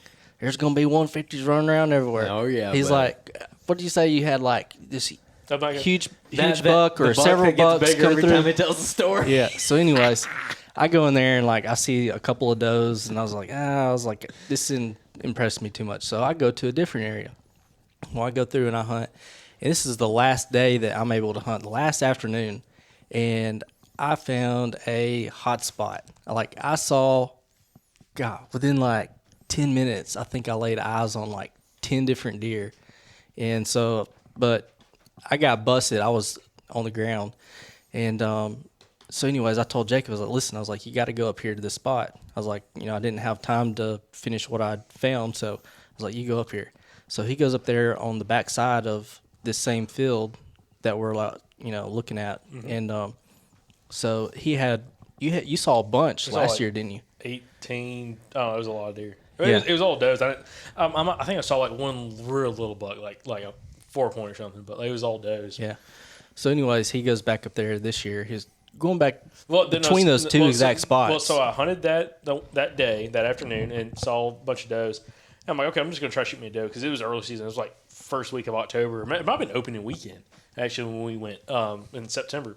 But I did decide to get on the back side of the field, coming from a different direction, and set it real close to where some of the does were coming out, like this real thicket. And had some does skirt me down below me on this little bench, and fed some red oaks. And anyways, didn't kill a deer that time, but came this hunt, and I was like, hey, I want to try to remap out some of that stuff. But you and me had talked a little bit more because there's some specific, like in details, specific terrain feature right next to like this field that. Anyways, it's very specific, and it was really interesting because the way it kind of bottlenecked deer down. And I'm like, man, I want to try. I was thinking like opening weekend, I was like, oh man, I want to try to get in there because there's like this thicket right there next to it, by this major terrain feature, and the way like the ridge lies, like everything's perfect right there. Plus, I know some red oaks are on that ridge because if you look at on Google Earth in some areas of the country, Google Earth it'll take an image kind of like. Sometime like mid-fall, like when all the leaves are off the trees, but like all the red oaks and white oaks hold their leaves. If you're using base map, you can see that. If you're using Onyx, no such luck, buddy. Green carpet. Yep, unless you're in some of these. I was getting so aggravated looking at Onyx earlier today, where I'm planning on hunting Friday. I'm like, this is useless. Get your base map, dude. No, because listen, I use Onyx. I was telling an old boy this, and we're getting off sidetrack here. I use 3 different mapping systems when I'm like looking at property, especially if it's someplace new. And especially if it's got terrain features. Onyx just for dropping pins. Mm-hmm. And I use it just for dropping pins and checking access. Google Earth mostly, okay? And then also CalTopo. Okay, CalTopo I use more for like terrain features, slope angle shading, the whole 9 yards. By the way, Andrew, I'm going to let you know right now, we have quite a few people that are reaching out about us doing a tutorial on CalTopo. Yeah, we need to do that. Yeah. Didn't we do one before? We tried at your place and it was terrible. Remember, we all went over there. This is like 2-3 years ago. Yeah, and it was. Yep, Tyler was there. Yep. It was like didn't work. nothing happened. It didn't work. It was terrible. Yeah. But back to the story though. Back to the setup. So opening morning, I go hunt on Honey Hole. Don't see anything. Okay, wind was okay, but like didn't hear anything, didn't see anything. Just it's an area that you're hunting close to potential some buck bedding that you're really just trying to get them J hook. And the more and more I think about it, it's not that great of a spot. Because there's like an old like fence row down in there, and it kind of cuts. I guess a deer can jump it at any point, but I've never seen a deer jump it. Okay, they always walk down one side or the other, and you're hunting so close to that old fence row that you're almost like boxing yourself in, like limiting wise. Where if I was probably 75 to 100 yards farther east, kind of away from the fence row, it'd probably be a better spot where you're catching more movement kind of coming from both directions and also like coming, across your face and then also directly to you. Anyways, didn't see anything. Got up by like 10 o'clock that morning. I was like, hey, I want to go drive back to that spot I hunted last year, which is where me and Mike were looking at this field and hunted this field. I want to get on the backside, same thing I did last year, and try to come in. Well, I parked my truck, dude, right below the thicket, and it's like 11:30, 12 o'clock. park my truck. I get out of my truck. I'm sitting there, and it's like it gets overcast, and we had like a western wind. I'm sitting there, and I'm just out of my truck, and I'm just like texting one of you guys, and all of a sudden I can just smell deer. I remember getting that text. And I texted you, I was like, dude, I can smell deer. I can I smell was deer. like, oh yeah, he's on them. because like where you park at. I mean, to be honest, I probably should have parked at a different spot, but I wanted to park there to kind of save that area because it's not a great parking location. It's not like a It's gate. not a defensible spot. No, this is a defensible spot. Okay, well, oh yeah, that's what I meant to say. So you park there because it's defensible. Yeah, so there's another road like Add that to your deer hunting vocabulary. 3/4 of a mile to a mile away from there that it's like one gate and it opens up to like probably 1,000 acres. And I drove by there in the morning and there was 3 or 4 trucks parked there. I'm like, you can't defend it, bro. Like, you're gonna have guys walking on you. Or if you park in a spot where there's not really much good parking, or it's more kind of not overlooked, but it's just like harder access, it's easier to defend because less people are gonna want to park there and walk in. Where if you park it at like a main trail or something like that, everybody and their mother's gonna stack in right there and they're all gonna walk in. And then if you, depending on where you set up, you're probably gonna have people walk past you or blow deer out. So anyways, it was a great defendable location, which is a term I use quite often. And Michael makes fun of me. Clay made fun of me. Tyler Malone made so much fun of me on the freaking velvet hunt. It was terrible. I bet Tyler was just brutal Dude, about it. dude, he's like defendable. What did he say? He's like, oh man, I wish we had Tyler on here right now. That'd be hilarious. But he's like defendable. What? We're not in a war, man. Ain't nobody out here trying to like shoot us. That's what you think. It's all in his Batman voice. Yeah. He grabs Tyler and he's like, that's not what you think. You weak-minded person. So what happened? How did the weekend go? No, it would get. Anyways, I was able to get up on that ridge, and so another thing, they had a ton of rain in this area. Okay, well, it's all of Tennessee got a ton of rain, I guess. Hey, why don't you just tell them where it's at? Because what you're about to say is No. singling it down further and further. I'm not getting that specific. No, but it had a ton of rain, so I'm trying to climb up this ridge. I'm trying to climb up this hill, and I can't get up it. There's like a little cut bank I got to try to get up. It's like 8-9 feet up. And I am literally just slipping and sliding. My bow's covered in mud. I'm covered in this I mud. don't know exactly what you're talking about. Yeah. I remember trying to climb out of the river there. That one. Don't forget, he's the one that edits this, so he can keep it in if you wanted to. Keep it in there. Because there's only one river in Tennessee, you know. Damn it. Quit it. Anyway, but no, but it was all slick. Wait, that's not even in the same area. Okay, anyways, you had me confused. No, but this is, anyways, God. I know what you're talking about. Why don't we just tell everybody where we're at? Dirt It'd be is easier. all loose, and it's hard to climb, and it's slick. Yep. There's loose dirt. You're covered in mud. Your bow's covered in mud. Everything's in mud. You remember us trying to climb out right there? Yeah, remember but trying to get up that bank? It was just like, we didn't think this through. But this is terrible. like, this is so much farther from that. But I understand what you're saying, though. You say I was trying to throw everybody off. He's like, no, we were on that. Anyways, I just know somebody else that like talked about this place, and they The hunting public? No. Someone else, and they got like publicly scrutinized. So I'm just like, that's not. Who talked about I'll it? tell you afterwards. No, you'll forget. Here, write it on No, this no, piece of paper. I won't forget. Just bring it up. Who? No, I'll forget. Who? Write it right here. Oh, okay. Gotcha. Publicly. Okay. Yeah. Why did you do that? I'll tell you in a little bit. But anyway.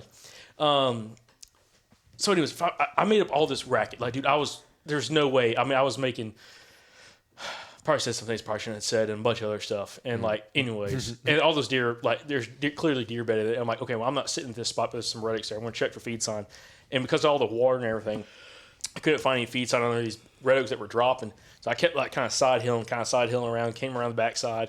And it took me 2 hours from the time I left the truck to the time I actually got in the stand. Side hill around, and I came across the side of the ridge, and down below me there was a couple big deadfalls and some trees that were down. And I heard something get up. I was slipping through. Thermal started dropping. It got overcast and started dropping down the side of the ridge. And I heard something get up and like, and it stopped. And I was like, what the heck? I was like, was that a deer? And there's a ton of squirrels around. So I'm like, is that a couple of squirrels playing, or is that an actual deer? And it had a real deep, like, I'm like, crap, dude. And anyways, it Big kind old of nanny. maybe it was a bug. I don't know. It was just one deer. I didn't hear another one with it, but it dove off the side. I never even saw it. I kept side hilling. I found the perfect spot for the rut. And like we talked about, this is where it pinches down, dude. I won't go into a ton of detail, but it's amazing spot, dude, for the rut for catching moving. Anyways, so keep going. Finally, long story short, I get to the point where in this field, a lot of fields out there, they have all these fence rows on them. You can kind of like separating the different fields.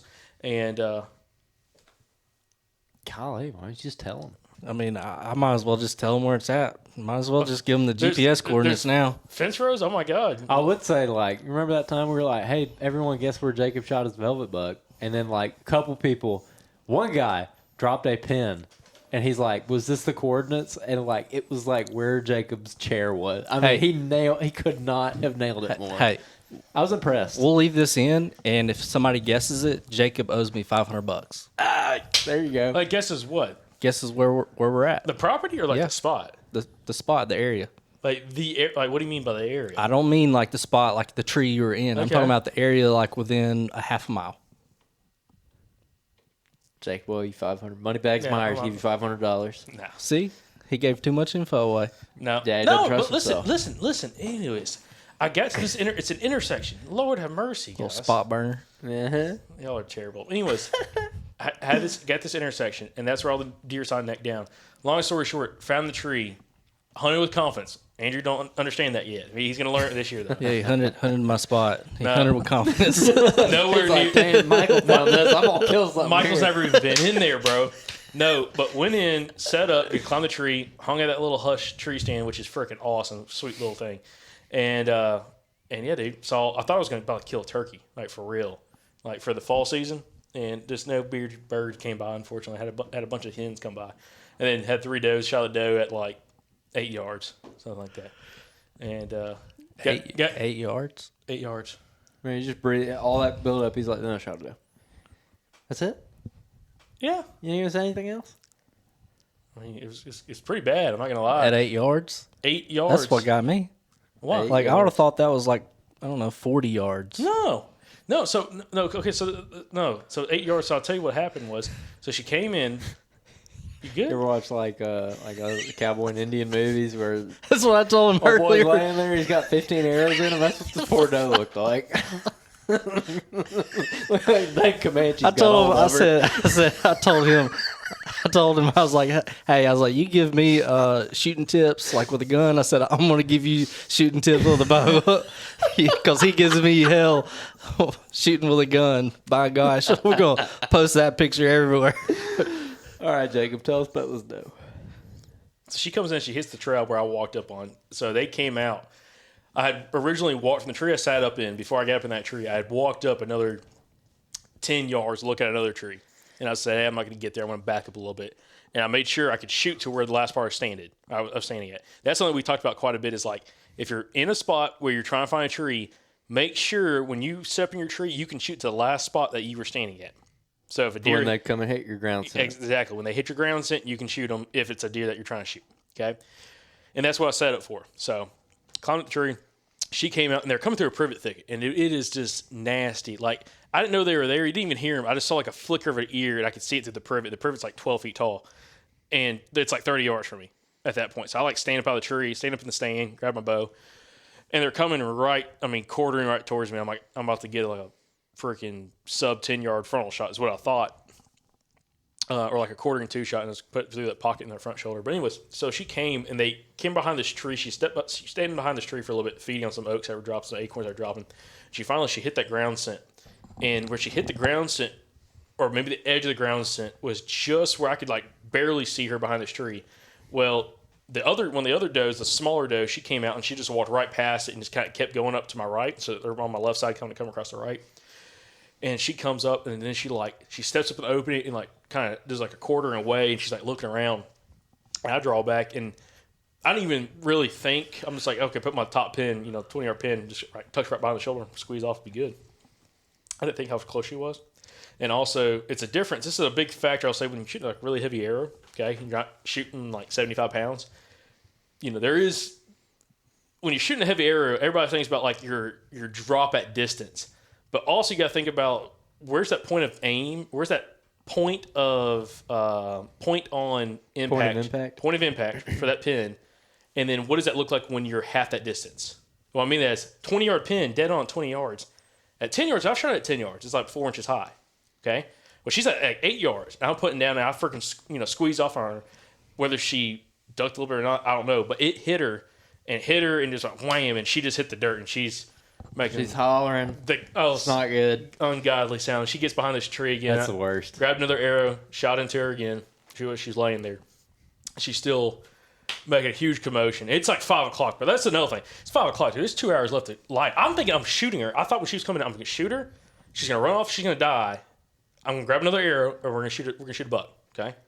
Because, that's kind of the plan. I'm like, Instead, you unloaded your quiver. Hold on. Well, it had to, because I had someone out there, a trader, that was letting everybody else know I was in the area. Oh my gosh. So I had to listen. This is the first time I've ever had that happen. I've had this happen where like spine one went down.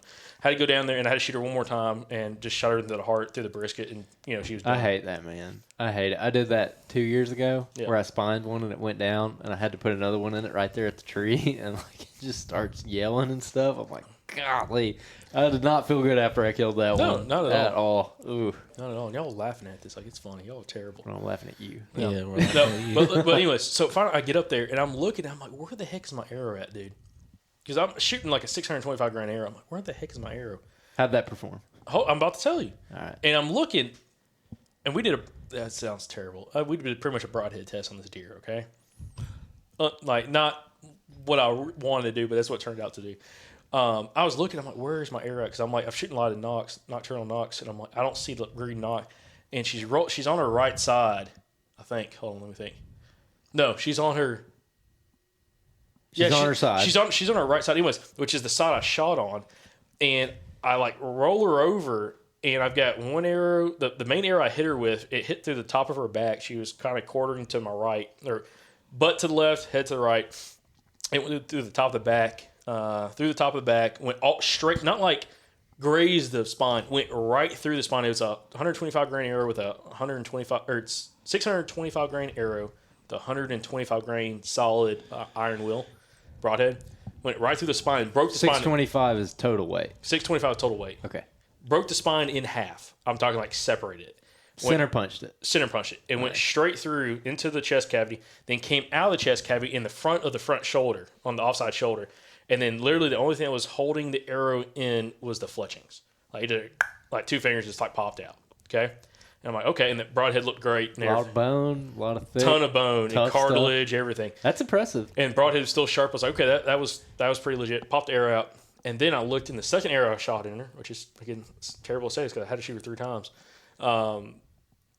She was laying there when I shot her from the tree, and I just try to find hair I could get, center mass and just put an arrow in her, try to kill her. And it was again 625 grain arrow, but it was with a 200 grain. What is that? Cutthroat, single bevel. And it went in. It was kind of like low back in the guts. It came out like low on the chest on the opposite side, and it hit so hard on the ground that it broke the broadhead off somewhere in the dirt. Snapped, like broke the front half of the arrow, and the Some insert out. Just will find it one day. Yeah, it was all jacked up. But also the knock from the first arrow with the iron wheel and the second one with the cutthroat, those knocks exploded on impact. Like, did y'all see my post I made about that today? Yep. Yeah, I didn't know it was about you though. Yeah, no, the knock exploded. The knock exploded. And then the third arrow, shot through the brisket, and that was with a 175 grain, again, 625 grain arrow, and it was a 175 grain, what is that? Goodness gracious. VPA 3-blade. Mm-hmm. And it's a nasty broadhead. And it freaking went in through the chest, through the top of the heart, and then got lodged up in the vertebrae, up in the neck. And, anyways, had to get that out later. But, it was terrible. I'm not going to lie. Like, shooting deer like that, and not only like putting a deer through that situation, but also just like the opportunity that I still have for that day. Because, it absolutely ruined that spot. She was doing that for, it probably wasn't longer than a minute and a half from the time I shot to the time I got out of the tree and shot her again. Yeah. But it wasn't, it was terrible. Good. Terrible experience. Not fun. So, but Yeah, it is what it is on that aspect, But long story short, what I'm trying to get back to is being more self-conscious on that. Is like, hey, when you're shooting a heavy arrow, which I'm building some more arrows right now. That's gonna be like 500 and I don't know. I'm gonna set. We'll see which one tunes, whether it's 550 or 575. But it's gonna be something like that, roughly. 50 to 75 grains less weight. But it's just not always worrying about your drop at distance, but at close shots and how much higher you're gonna hit on that deer, and understanding compensation. Hold that bow down and make sure you execute the shot. And dude, I was only like maybe 12 feet up in this tree, 10, 12 feet up in this tree. I used 3 sticks, and really I probably could have got there with 2 stretched out. Because, 2 of the sticks were literally on top of each other, like step to step. So it wasn't very high. So the shot angle was, great on that aspect. I screwed the pooch and didn't focus. I should have had that pin at the bottom of her brisket when I shot. So. Nice. Yep. And then, because I shot her, I'm like, oh, dude, I'm thinking like, Michael's gonna be coming up here in a couple days. I'm like, man, because I found some pretty big tracks, but I didn't find any rubs. I'm like, there's probably a good buck somewhere in the vicinity. And I'm like, I'm not gonna gut her here. I don't want to pack her out. I didn't bring my game bags, so I'm like, hey, I'm gonna drag her out of this area, gut her somewhere else, and then maybe pack her out or whatever. And I just decided to drag her out. I forgot how many. It's like about 400 yards, I think. But I had to drag her to a certain point, about 250 yards from there, gut her, and then drug her the rest away. And I'll be honest, dude, that was the first deer I've had drag in a while. And she was probably like 100 and, I'm thinking like 105, maybe 110-pound doe. But when you drag a deer out, because I haven't drug a deer out in a while. Like, it's not fun. Multiple years. No, but hey, man, you get your heart racing a little bit. I'm like, okay. Afterwards, about 2 hours later, I'm like, I feel pretty good. Kind of get worked up like that. But during the act of it, I was not having it. So, anyway. Not fun. Nope. Well, that's a good way to start the season, I guess. Got one in the bag. Got some meat in the freezer, ready to roll. Yep. So, first hunt of the year. It's not bad, dude. No, not bad. But where I'm trying to get at with that setup, the reason why I sat there and kind of the whole thing with confidence is like, I still hunted my way all the way in there. That's what took me 2 hours to get to the spot to get set up, is I found the feed sign, but also where all that got pinched down. So like there was some feed sign, but it was kind of like, okay, I can sit here, but that doe might be at 60 yards from me up in the thicket. I'm not gonna be able to see it. It's not gonna come out here. Where I kind of like ease my way up to a point where like, okay, when I sit here, if the doe wants to like come out in the field, and it's gonna come to, or like a doe or buck, whatever, it's gonna come out to the edge of the field and it's gonna like circle and get a wind advantage. I'm gonna have a 25-yard shot. If it's going to try to feed under like the white oak behind me that was dropping and there was feed sign, I'd have a great opportunity at it. And if it's going to feed at the red oak in front of me at 30, 40 yards, probably by the time I got done feeding that and came into the field, I'd have an opportunity at it. So that's kind of the reason I sat up there versus some of the other stuff I found, farther back behind me. So, yeah. Anyway. Nice, dude. Yeah. Well, while you were up there, I was down here doing a little scout mission, a little squirrel hunting. I went into a spot that you have been in a bunch, Jacob. I don't know. You haven't really hunted the spot. You've scouted it a bunch, but you've hunted it in the past, right? I've hunted like north of that spot. So there's a terrain feature that I don't know if other people know about. I'm very surprised other people don't know about it in this area. Well, you say that, but surely obviously other people know about it. I'll give you, if you're a new hunter that hunts public land, I'm going to give you a news flash. No matter how remote you think you are, no matter how isolated the spot is, you're not the only person that knows about it. Like, that's a hard lesson you got to learn. I'm still learning it to this day. But other people know about it for sure. It's just how many people are going back there to access it compared to other spots nearby. So I walk in there and I do some squirrel hunting. I was able to kill a couple of squirrels, which is fun. Excited to eat those things, man. Haven't had any squirrels since like February. So I don't know. I kind of covered it earlier. Found all the chestnut oaks dropping. Found the terrain feature. Found some draws. I think it's going to be a good setup because you have some food plots, and then there's a pine thicket between the food plots and where I was, and then there's like a thin between the pine thicket and the creek. There's like a thin strip of hardwoods and then a bluff. A heck of a bluff. And they're using the top of that bluff a lot, where they're moving on the backside of that pine thicket, and they're feeding just right off the backside in those hardwoods. So coming in from the back, some other guys probably going to be hunting those food plots, some of the more open stuff up there, and I'm getting on the backside, and hopefully they're going to be kind of popping out towards me, and kind of it's funny because I was in there and I went into this draw that kind of went into those pine thickets, and I was thinking it'd be a good spot because this draw comes out and funnels around the edge of the bluff. So I'm like, this would be a good terrain feature for the rut and everything. And I get in there, and the draw is real thick. It's got a lot of sparkleberry and greenbrier and stuff. And I'm like, man, this is like a spot where you find like a big old deadhead. Because you find deadheads in spots where nobody ever goes. Because if people went there, there wouldn't be like a big old dead buck laying there. And I was just looking around. I'm like, this is where you find a deadhead. It's like on the backside. It's all secluded and everything. And I had like just thought that. And I look out ahead like 50 yards, and I just see an antler sticking up. I was like, ooh, is that an antler? And I throw the binos up, and yeah, I mean, it's like 3 points I can see, and I'm like, oh, yeah, that's an antler. And so I run up there, and it's that deer right there. Pretty good deadhead. Where? Here he is right there. I was gonna say, I can't see it, bro. Well, so here, let me grab him real quick. Oh, yeah, he's a pretty good one. So, yeah, he was laying down there dead, just right there in the little bottom.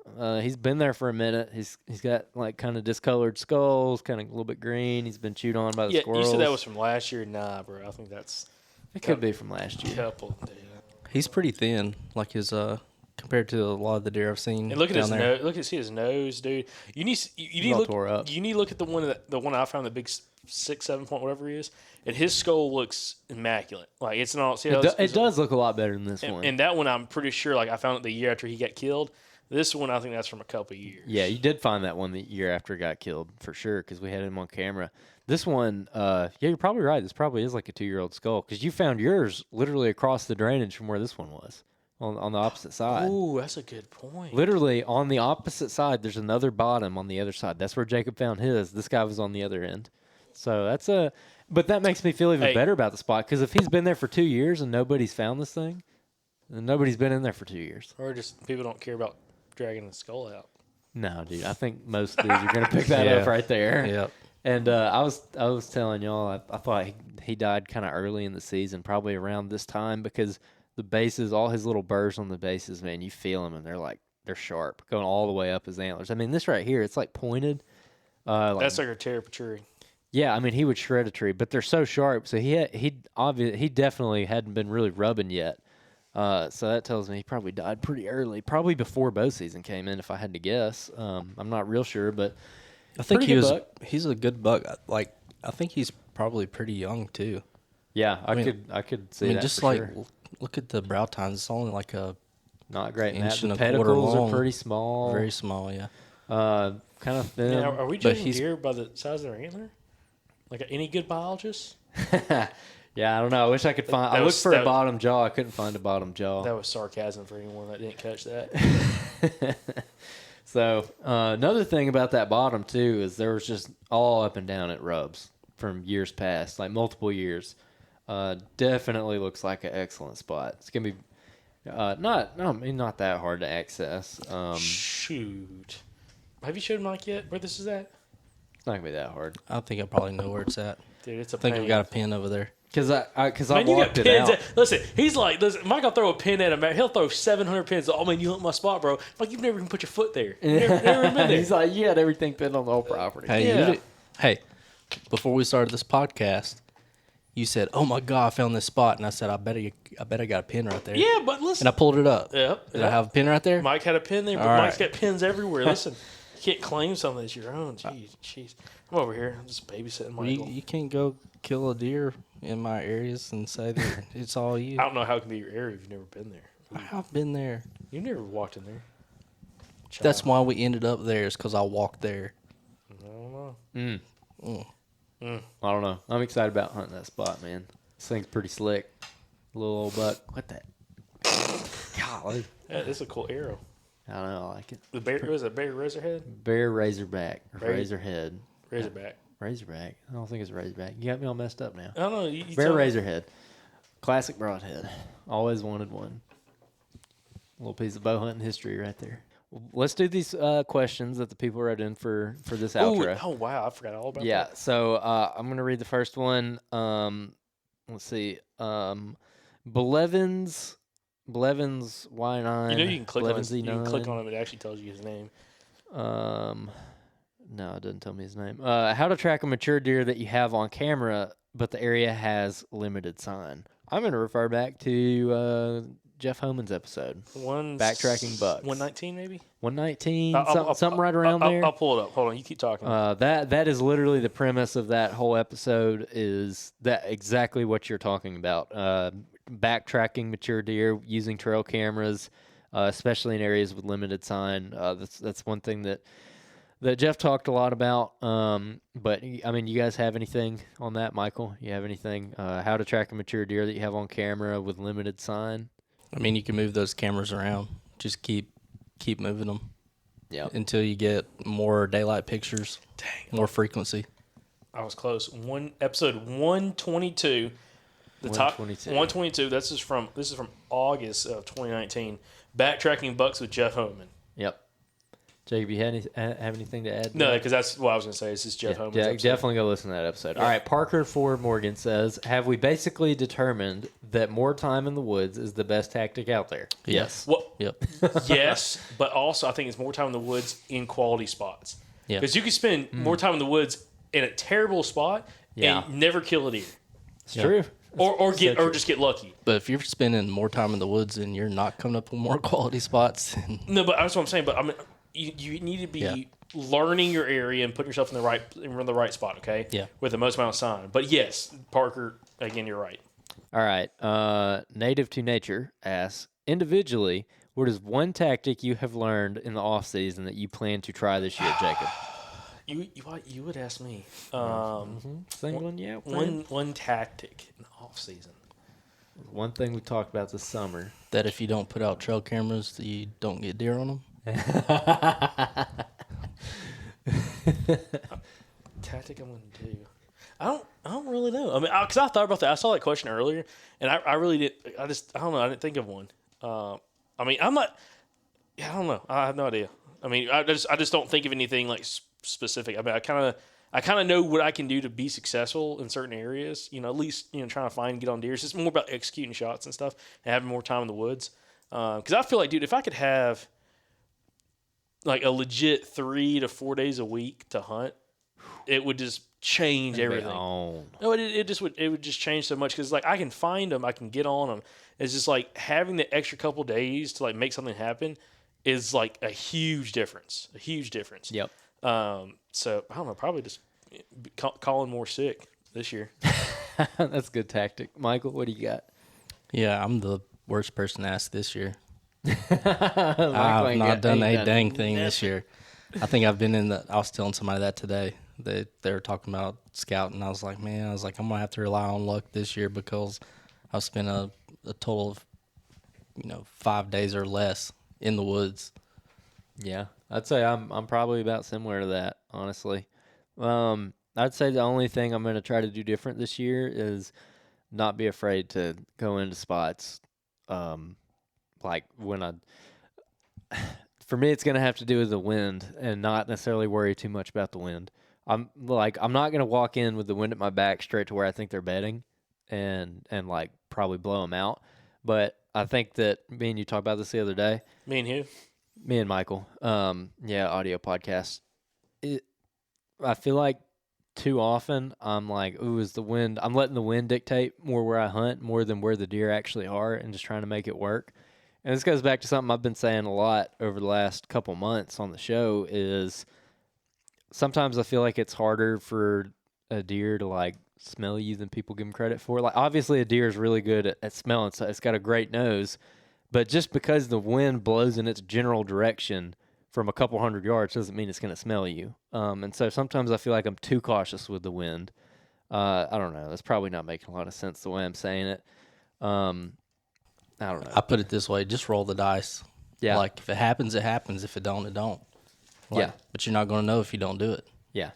Yeah. I mean, a lot goes into where your scent goes and how the thermals are acting and everything. So basically, I guess what I'm trying to say is, in situations like where you killed your buck last year, where you walked within 100 yards of that deer and walked right past it. Walked way closer than that, but yeah. I'm not going to be so nervous to go into situations like that, because it worked.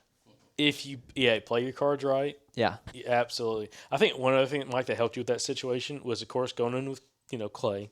having somebody that can walk out. That's a great episode to go listen back. But also not having like a bunch like a tree stand or something that's set up and like try to get elevated and potentially make like a non. Oh yeah, ground hunting. Good That's what noise? I'm gonna try No, this year. no. What? Well, as long as you're not tinging. That's what I'm saying. A metal noise. That's what I'm talking about. Like metallic. because I was purposefully making noise on the ground during that same hunt. Yep. So, but also the noise you're trying to imitate would sound like potential deer. I'm talking about like dealing with the stand and like climbing up a tree and like possibly hitting sticks together or something like that. Yeah. That's what I'm talking about. yeah. Okay, here's what I think this is what I was ultimately trying to say. Okay, I had a hunt like year before last, South Alabama. Okay, and I've talked about it a couple weeks ago. There's a big drainage going up into some bedding. I set up there, and the wind blows directly up that drainage, directly into the bedding for like 3 hours. And then at dark, the wind cuts off, the thermals switch, and deer just start coming right out of there, where they've clearly been smelling me for 3 hours. Right. And then they go ahead and come out anyways because they quit smelling me. There's some other factors that could have gone into that, like there's potential sources where they could smell people from like a couple hundred yards behind me, but I'm right on the edge. They should be able to, people talk about they should be able to tell how far away you are. I'm 300-400 yards closer than people normally are, and my wind went right up in there that whole time, and I still saw deer. And I saw a legal buck that day. Well, A pretty good buck that I kind of wish I'd have shot. I passed him, and as soon as I passed him, I kind of regretted it. But that's the kind of thing I'm talking about, where I'm not going to be so like, oh, the wind switched for 4 minutes and blew up in there. My hunt's ruined. Was that the Georgia hunt? No, that's South Alabama. And that's something I brought up, which was, you would think that would happen, that the deer would blow out. But I can't tell you a time when I actually knew, like physically had or heard a deer blow during the day. Like it just doesn't seem to happen. It always seems to happen after the thermals are switched and they start pulling. Like when the wind is blowing, it's like, and it's, daytime thermals are rising. I don't ever hear deer just blowing up in the woods. Like it just, you just don't see that happen a lot. It's usually right at dark, like when your thermals are dropping to a creek or something. Yep. So, yeah, I'm not going to be so cautious. I wonder if it's also the concentration. That's a good point. Where like it's not only, maybe they get like a whiff of you, like Andrew in that situation. Yep. But until that thermal switches, they're not getting a high concentration of it until like it gets dense and it's kind of falling down to one spot. Kind of like I was telling my brother Thomas, hunting Arkansas. Yeah. And he's hunting in a spot, Mike. So I hope he kills a buck there, and we can because he wants to come on the podcast. He says if I kill one, if I kill one, I'm coming on the show. I'm like, all right, cool. He'll come on an outro or something.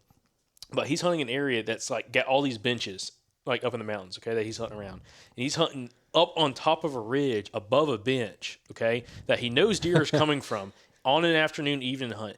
And it's got a south wind. He's facing south. The everything's down below him to the south. But he's sitting there and nothing's happened. And then right before thermal switch, right around like 6:30, he's hearing something walking down there. He can't see. Thermal switches, and then he never hears anything else. And he's starting to understand a little bit with thermals.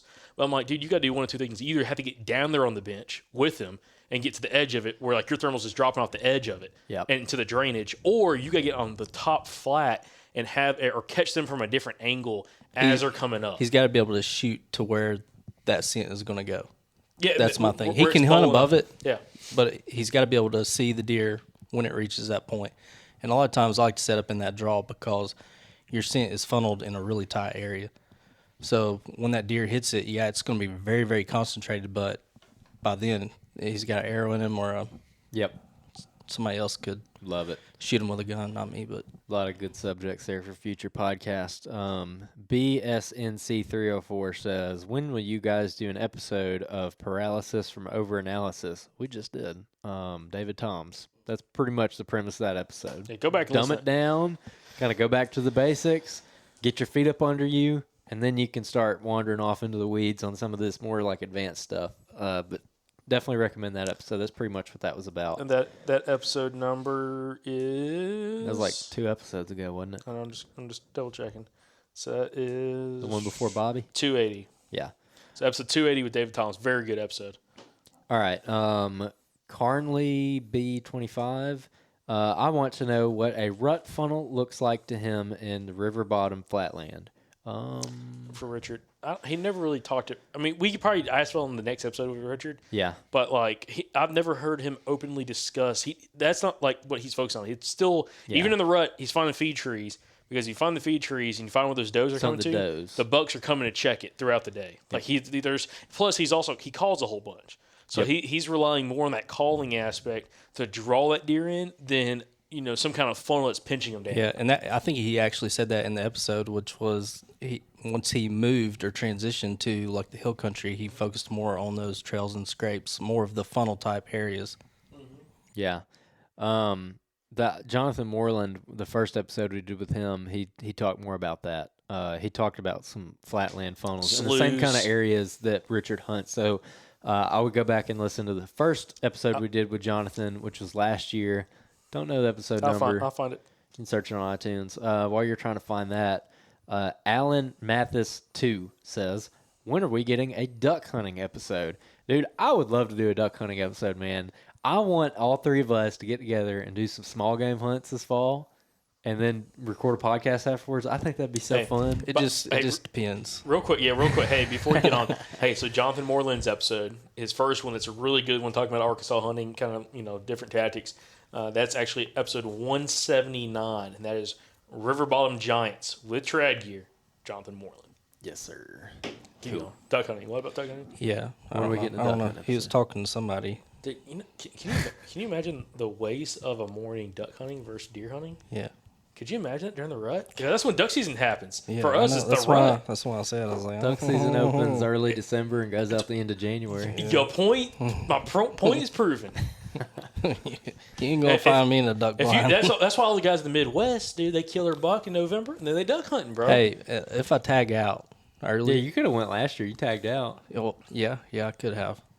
I tagged out by the 5th, I think, or Dang, 3rd or 5th. Show off on us, why don't you, bro? Yeah, little buck killer. Yeah, that's what I'm saying. I'm telling you, it's a good way to spend a morning. Y'all would like it. We need to do it this year for sure. Out of the 3 months that it's rut in Alabama, you could take a morning and go duck hunting. Maybe one more, and I'll give you one morning. I'm telling you, man, it'd be fun. Well, hey, the problem is it'd be like a 7-hour drive for you, Mike, where he goes hunts for ducks. No, for where I'm going this season, it will not be that. It'll be about a 30-minute drive for him. For real. I think I know what you're talking about. Oh, all right. Yep. Went there. He ain't going to the Woody duck hole. Dude, it's easy to find woodies in Alabama. That's the only ducks down here. Pretty much. Yep. All right. Well, that's a good thing about an Alabama duck hunt. We'll be done about 7:30 after the 4 woodies that are going to come by us. Then we'll go deer hunt. That's a good point. Yeah. Then we can actually go deer hunt. See, that's what I'm saying. Go, son. Oh. Some of these duck areas, son. Let me tell you. Oh, hey. Let me tell you. That spot I scouted this summer, when I went up there, you remember big tracks and everything I'd found? Yeah. And then I went to the other place. Yep. That place right there screens little surf and saying, turf. Dude. I'm saying, like, go in there. This is what I want to do. Go in, do a little duck hunt. Only hunt till like 8 o'clock. Shoot some woodies, maybe some other duck, maybe some big ducks come in, maybe they don't. And then go put up the duck hunting gear, get your little breakfast, and then do the Richard Fott tactic. Start walking mid-morning, find your spot, sit there midday to dark. Be better than walking in the dark and sitting on some random tree, I'll tell you that. That's for sure. That's one thing that Richard taught me from that first episode, that it is better, for me, it is better to sleep in, go get some breakfast, go do something else, and then walk in mid-morning and give yourself a lot of time. I mean, like, sacrifice the first 3 hours of daylight. Give yourself a lot of time to go in and walk and find the good spot and then sit there the rest of the day. I agree, but you know what? I've had some of my most memorable hunts for, like, not even opportunities at big bucks because it goes hand in hand with this too, but just like memorable hunts are days when I've gone in blind, morning hunt, walked to an area I've never been into before, hung a tree stand, and had deer all over me or had opportunities and stuff like that. Like I don't know. I have a different mindset. Like, I don't know. I've got it's got some nostalgia to me. Like, hey, we're going to go get lost in the woods at 4 a.m. trying to find a tree and just hang and hope and then have deer come by because you're going off the maps and you're just hanging on diversity. Adventure. Yeah. All right. D Fez 22 says, after you bump a buck out of its bed, does he try to safely get back ASAP or switch beds? I'll say that Richard probably wouldn't have a real answer for that because he doesn't hunt beds. Well, this doesn't have to do with Richard's episode. These are just questions they want us to answer. Okay. So this wasn't specific to the actual episode. I have no input because I don't know. Yeah. This is why I want to get a GPS collar study on some public land and go bump a buck with a collar on him and see. Actually, do it on a couple different deer and see how he reacts to it. That's what I want to see. I would say that stuff. I would probably say like yes and no. It depends on the deer. I think some deer would probably go back to their bed and some deer would not. Yeah, you hear different stories from different people. I mean, we've heard some that the deer hightails it out of there and never comes back, and then you hear some people successful with bump and dump tactics. So, Yep. So it's all over the place. All over the place. All right, Andrew, you got to read our one review from this week. We have more reviews than just one. You sure? Yeah, I'm positive. Oh, well. I think we had a couple. We didn't have many though. Well, appreciate Kind of it. disappointed a little bit. Oh man, Mike, you're just getting so needy. Hey, it was like my favorite thing there for a while. I know. Listen, Mike's favorite thing on the podcast is trying to read reviews. You know. Yeah. So appreciate everybody that's on iTunes leaving us reviews. Again, really enjoy that. About to break 800. What are we sitting at right now, Andrew? Like 748 or 47. Okay, so now almost halfway there. Well, you know, Here we need about 50 more. Here's a good one. Best Outdoorsman podcast by Goody Good Guy 55. He said if Steven Ranella and Dan Infalt had a baby and left the baby in Alabama, it would be this podcast. I like it. That's funny. I like it. We didn't ever read the one before that, did we? No, we did. Well, I'm almost positive we did. By Tyler Mundy. Oh no. I don't think so. All right, read it, Mike. It says an easy read. I guess that's for me and you. That was by Tyler Mundy. It says, you guys are good, like the podcast, 5 stars, but in all seriousness, long-time listener here, enjoying having Michael Pike on the episodes now. I appreciate your commute. Good luck this season, guys. I appreciate it, Tyler. Sweet, man. So hey, Tyler, let me just I got to double check real quick. Tyler, I believe, if I remember correctly. Hold on, I got to double check this. Yeah, so Tyler is a hold on, I believe Tyler's a listener success story from last year. I don't know. I might be botching this, dude. I might be botching it. Probably are, because you're the worst with names. Maybe not. I don't know. I can't remember, man. Maybe Tyler did. Maybe Tyler didn't. Dang. I don't know. We had quite a few listener success stories coming from. Jack, if you got to read the next one. No, I'm good.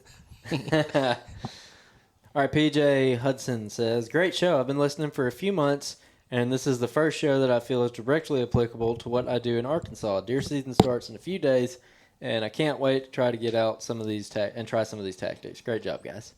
Sweet. Hope you have some really good luck, man. I'm jealous that y'all are already open. All right, last one. Jacob, you get it. Should we save the last one for now, or should we save it for episode that we're going to be recording in a couple days? Oh, yeah, I guess let's save it because we might not have another one come in. Yep, absolutely. So say that last review. But appreciate all the support. Appreciate everybody listening to the podcast, sharing the episodes. Hopefully y'all been enjoying some of these episodes recently, and we're excited about some of the future episodes going to be coming out. Michael, any final thoughts, questions, concerns, merchandise, Patreon, shirts, decals? What you got? I'm working on that Bill Bell video. Oh, yeah. So me and Michael met up.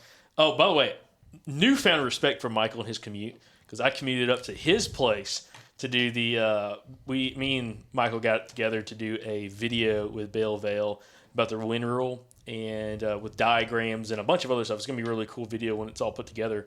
But dude, that is a heck of a drive. And I didn't even drive from like Andrew's house. It was just from my work up here.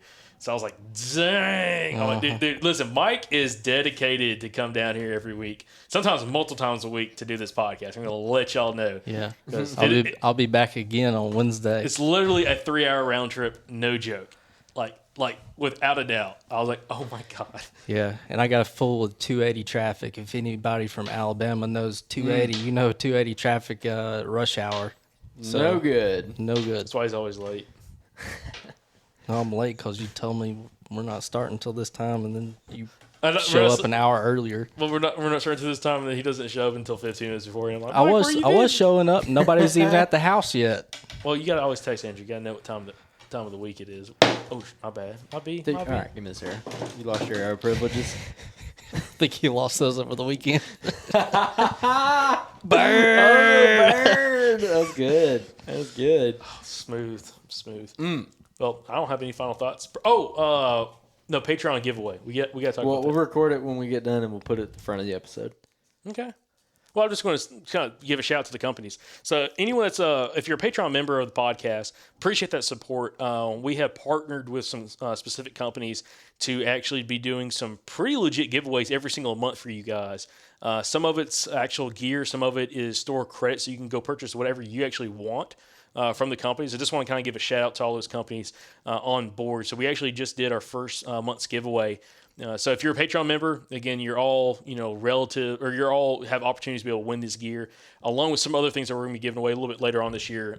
Being some stands that we bought for some different reviews. What kind of stands are those? We have a Hunting Beast stand, a Lone Wolf Custom Gear 1.0, and then also we have a Hush stand from Out on the Limb, which is what I hunted with over the weekend. It is sweet.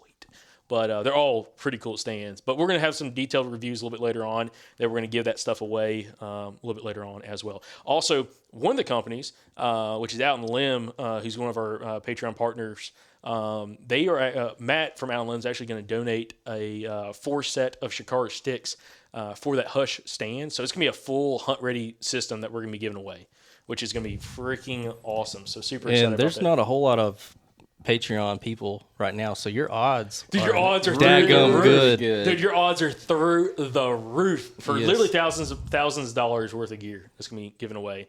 And every single month, right now, we're right around the $450 mark. I'm trying to get us up to $600 a month of either gear / store credit that we're going to give away for you guys every single month. So, but anyway, shout out to all the companies. One being Backwoods Mobile Gear. Mike Isabel, awesome company. He's actually donating $75 of store credit per month for that giveaway. Huge shout out for that. Also, Out on the Limb, of course, Out on the Limb Manufacturing, Matt Garris. Great company, friend of the show as well. He's doing $75 as well of store credit going out every month. We got Backwoods Grind Coffee Company. You got Zach and Jonathan over there. Have a great company out of Mississippi. This sticker is pretty badass. It's a pretty sweet sticker. It is really cool. Like, I don't drink coffee, but I mean that is a really cool sticker. You about to start drinking coffee, son. Yeah. Not that pre-workout. But anyways, both Jonathan and Zach over at Backwoods Grind Coffee is donating $50 a month of store credit for coffee. So that's actually going to go out to 2 different winners, $25 gift certificates for each winner. So that's going to be excellent as well. Then we also have Cache River Leather out of Arkansas. John Ball, another friend of the podcast, has a leather work shop company. Does a lot of custom leather work, holsters, slings, and actually he's giving away for this month. It's a custom leather gunsling that's going to have the winner's name actually pressed into the sling. So really, really awesome, and that's again a $60 value. But yeah, last but not least, we have Mobile Hunting Gear, Brian Landry. Appreciate his support as well, doing a custom built stick talons, climbing system, attachment system for your sticks as you're climbing up and down a tree, or also packing them in.